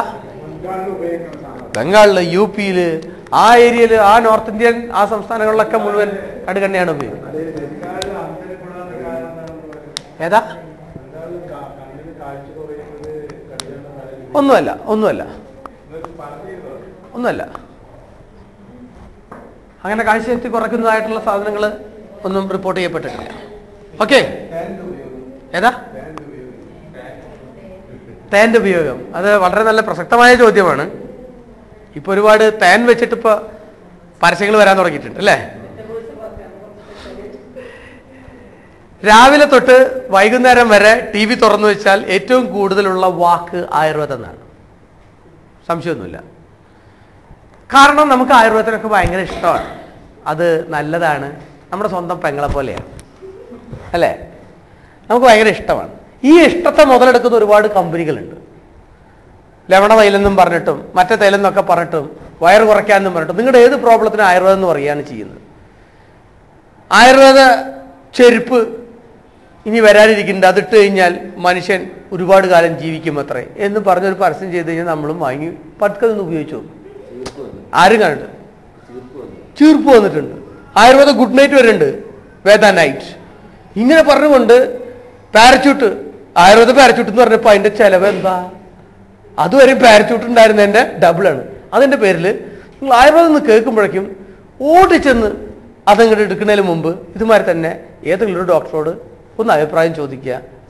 തേൻ യാതൊരു സംശയവും വേണ്ട, ഒറിജിനൽ തേൻ. 8 തരത്തിലുള്ള തേനാണ് ഇന്ന് ഇന്ത്യയിൽ അവൈലബിൾ ആയിട്ടുള്ളത്. അതിൽ വെച്ചിട്ട് ഒറിജിനലായ തേൻ എന്ന് പറയുന്നത് ശ്വാസം മുട്ടിന് വളരെ നല്ല തന്നെയാണ്, യാതൊരു സംശയമില്ല. കാരണം ആ തേൻ എന്ന് പറയുന്നത് എല്ലാ ആയുർവേദ മരുന്നുകളും കഴിക്കുന്നതിൻ്റെ ഒരു അനുപാനവും കൂടിയാണ്. മീൻസ് അതിൻ്റെ കൂടെ ചേർക്കാനായിട്ട് പറയുന്നത് കൂടിയാണ്. പക്ഷേ ഞാനൊരു പക്ഷേ പറയുന്നത് എന്തിനാണെന്ന് വെച്ച് കഴിഞ്ഞാൽ, നമുക്ക് മിഠായി കഴിച്ചാലും ഐസ്ക്രീം കഴിച്ചു കഴിഞ്ഞാലും മധുരപലഹാരങ്ങൾ കഴിച്ചു കഴിഞ്ഞാലും എന്തുണ്ടാകാറുണ്ട്? ശ്വാസം മുട്ട് കൂടാറുണ്ട്. ചില തേൻ കഴിച്ചാൽ അത് കൂടും. കാരണം അത് തേനല്ല, അതൊരു മധുരപലഹാരമാണ്. എങ്ങനെ? ശർക്കര ഉരുക്കി, കൽക്കണ്ടം ഉരുക്കി ഒക്കെ ഉണ്ടാക്കുന്ന തേനുകളുണ്ട്. അത് കഴിച്ചാൽ ശ്വാസം മുട്ട് കൂടും. എപ്രകാരമാണോ മധുരപലഹാരം കഴിച്ചു കഴിഞ്ഞാൽ ശ്വാസം മുട്ട് കൂടുന്നത്, അതുപോലെ തന്നെ ശ്വാസം മുട്ട് അതിൽ കൂടും. അതിൻ്റെ പേരിൽ വിശ്വാസയോഗ്യമായ തേനാണ് എങ്കിൽ മാത്രം അത് ഉപയോഗിക്കുക. അത് ശ്വാസം മുട്ടിന് നല്ലതാണ്. അത് മാത്രമായിട്ട് ഇങ്ങനെ ഉപയോഗിക്കുന്നതിനേക്കാളൊക്കെ ബെസ്റ്റ് ഏതെങ്കിലും ഇത്തരത്തിലുള്ള മരുന്നുകളൊക്കെ കൂട്ടിച്ചേർത്ത് കഴിക്കാനായിട്ട് തേൻ ഉപയോഗിക്കുന്നതാണ് ഏറ്റവും ബെസ്റ്റ്. മനസ്സിലാവണം? സംസ്കൃത മധു പഴങ്ങള്, പഴവർഗ്ഗങ്ങളാ ഉണ്ട്. അത് ഒരു ലിസ്റ്റ് ഓഫ് സാധനങ്ങളുണ്ട്. അതായത് ഇപ്പോൾ ഉദാഹരണത്തിന് മുതിര എന്ന് പറയുന്നത് തൊലിപ്പുറമെ അസുഖമുള്ള ശ്വാസം മുട്ടുകാർക്ക് നല്ലതല്ല. ഇതിനൊക്കെ കുറെ കണ്ടീഷൻസുകളുണ്ട്. അതുകൊണ്ടാണ് ഞാനതൊന്നും പറയാത്തത്. ഇപ്പൊ തൊലിപ്പുറമെ അസുഖവും ചൊറിച്ചിലും ശ്വാസം മുട്ടും ഒരുമിച്ച് വരുന്ന ആളുകളുണ്ട്. കാവടമരൽ വെച്ച് ചവിട്ടിയമാതിരിയാണ്. ശ്വാസം മുട്ട് മാറുമ്പോൾ സ്കിൻ ഡിസീസ് കൂടി, സ്കിൻ ഡിസീസ് വരുമ്പോൾ മറ്റേ സാധനം കൂടി, ഇങ്ങനെ വരുന്നതായിട്ടുള്ള സാധനമുണ്ട്. അതിനൊന്നും ഈ മുതിരയൊന്നും ഒരിക്കലും നന്നാവില്ല. അതുകൊണ്ട് അതൊക്കെ കണ്ടീഷണലാണ്. അതുകൊണ്ടാണ് ഞാൻ അത്തരം സാധനങ്ങൾ പറയാറ്. ഓരോ ധാന്യങ്ങൾക്കും ഓരോ കണ്ടീഷനുണ്ട്. മനസ്സിലാവണം? ഷുഗർ ഉള്ളവർക്ക് തേൻ നല്ലതല്ല, യാതൊരു സംശയവും വേണ്ട. മധുരമുള്ള ഒരു സാധനവും ഷുഗർ ഉള്ളവർക്ക് നല്ലതല്ല.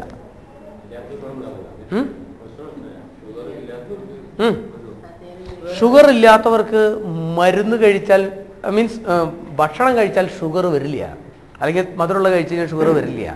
അത് ഷുഗർ ഈ മോങ്ങാനിരിക്കുന്ന പട്ടിയുടെ തലയിൽ തേങ്ങ വീണെന്ന് പറയുന്നതായിട്ടില്ല എന്ന് പറഞ്ഞതുപോലെ ഷുഗർ വരാനിരിക്കുന്ന ഒരാളാണ്, അയാൾക്ക് ഫാമിലി ഹിസ്റ്ററി ഒക്കെ ഉണ്ട്. അങ്ങനെ ഇരിക്കുന്ന ഒരാൾ പിടിച്ചിട്ട് ദിവസവും ലഡുവും ജിലേബിയും സാധനങ്ങളൊക്കെ കഴിച്ചുകൊണ്ടിരിക്കുകയാണെന്നുണ്ടെങ്കിൽ അയാൾക്ക് ഷുഗർ വരും. അതല്ല, മധുരം കഴിച്ചതിൻ്റെ പേരിൽ മാത്രം ഷുഗർ വരുന്നവർ ചുരുക്കമാണ്. അങ്ങനെ ഉണ്ടാകാറില്ല. അങ്ങനെ ആയതുകൊണ്ടെങ്കിൽ ഗുജറാത്തികളൊക്കെ മൊത്തം ഷുഗർ പേഷ്യൻസ് ആയി മാറിയനായിരുന്നു. അവരൊക്കെ കഴിക്കുന്ന മധുരം നമുക്ക് ചുമക്കാൻ പറ്റില്ല.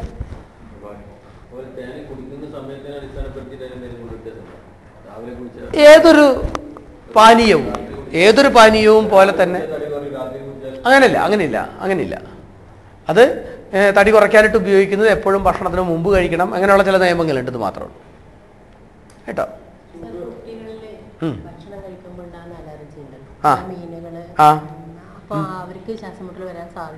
കൂടുതലാണ്, യാതൊരു സംശയമില്ല. ഇതുകൊണ്ട് മാത്രമാണ്, അല്ലാതെയും ശ്വാസം മുട്ട് വരാൻ ചാൻസ് കൂടുതലാണ്. കാരണം അതിന്റെ അർത്ഥം അവിടെ ഈ മെസ്സേജ് അയക്കുന്ന ആൾക്ക് മെസ്സേജ് ഇപ്പോഴും തെറ്റിയാണ് അയച്ചുകൊണ്ടിരിക്കുന്നത്. ആ പണി അച്ഛൻ്റെ അമ്മേരെ എന്നും തെറ്റിയിട്ടാണ് പഠിച്ചിട്ടുള്ളത് എന്നാണ് അതിന്റെ അർത്ഥം. മനസ്സിലായോ? അതുകൊണ്ട് അവരെ സൂക്ഷിക്കണം.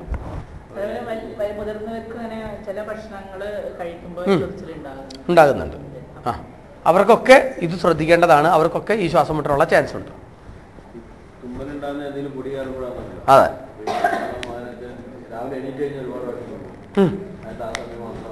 രാവിലെ വരുന്നതായിട്ട് രാവിലത്തെ ആ തണുപ്പ് എന്ന് പറയുന്ന ഒരു സാധനം ആദ്യമായിട്ട് മൂക്കിൽ കയറുന്നതായിട്ടുള്ള രാവിലത്തെ ഈ വായു ഇതൊക്കെ അതിന് കാരണമാണ്. അല്ല, കിടന്നുറങ്ങുമ്പോഴല്ല, അതിനേക്കാൾ വേണ്ടിയിട്ട് വെളുപ്പിന് എഴുന്നേൽക്കാൻ നിൽക്കുമ്പോൾ ഒന്ന് തുമ്മൽ കൂടുന്നു, ഒന്ന് കുളിച്ചു കഴിഞ്ഞ് കഴിഞ്ഞാൽ ആ തുമ്മൽ കുറയുന്നു എന്ന് പറയുന്ന ഒരുപാട് ആളുകളുണ്ട്. ഇതിനൊക്കെ കാരണം എന്ന് പറഞ്ഞു കഴിഞ്ഞാൽ നമ്മുടെ ഏറ്റവും ആദ്യത്തെ രാവിലത്തെ എയറാണ്, അതിൻ്റെ തണുപ്പാണ്, അതിൻ്റെ ടെമ്പറേച്ചറാണ് ഒരു പ്രധാനപ്പെട്ട കാരണം എന്ന് പറയുന്നത്.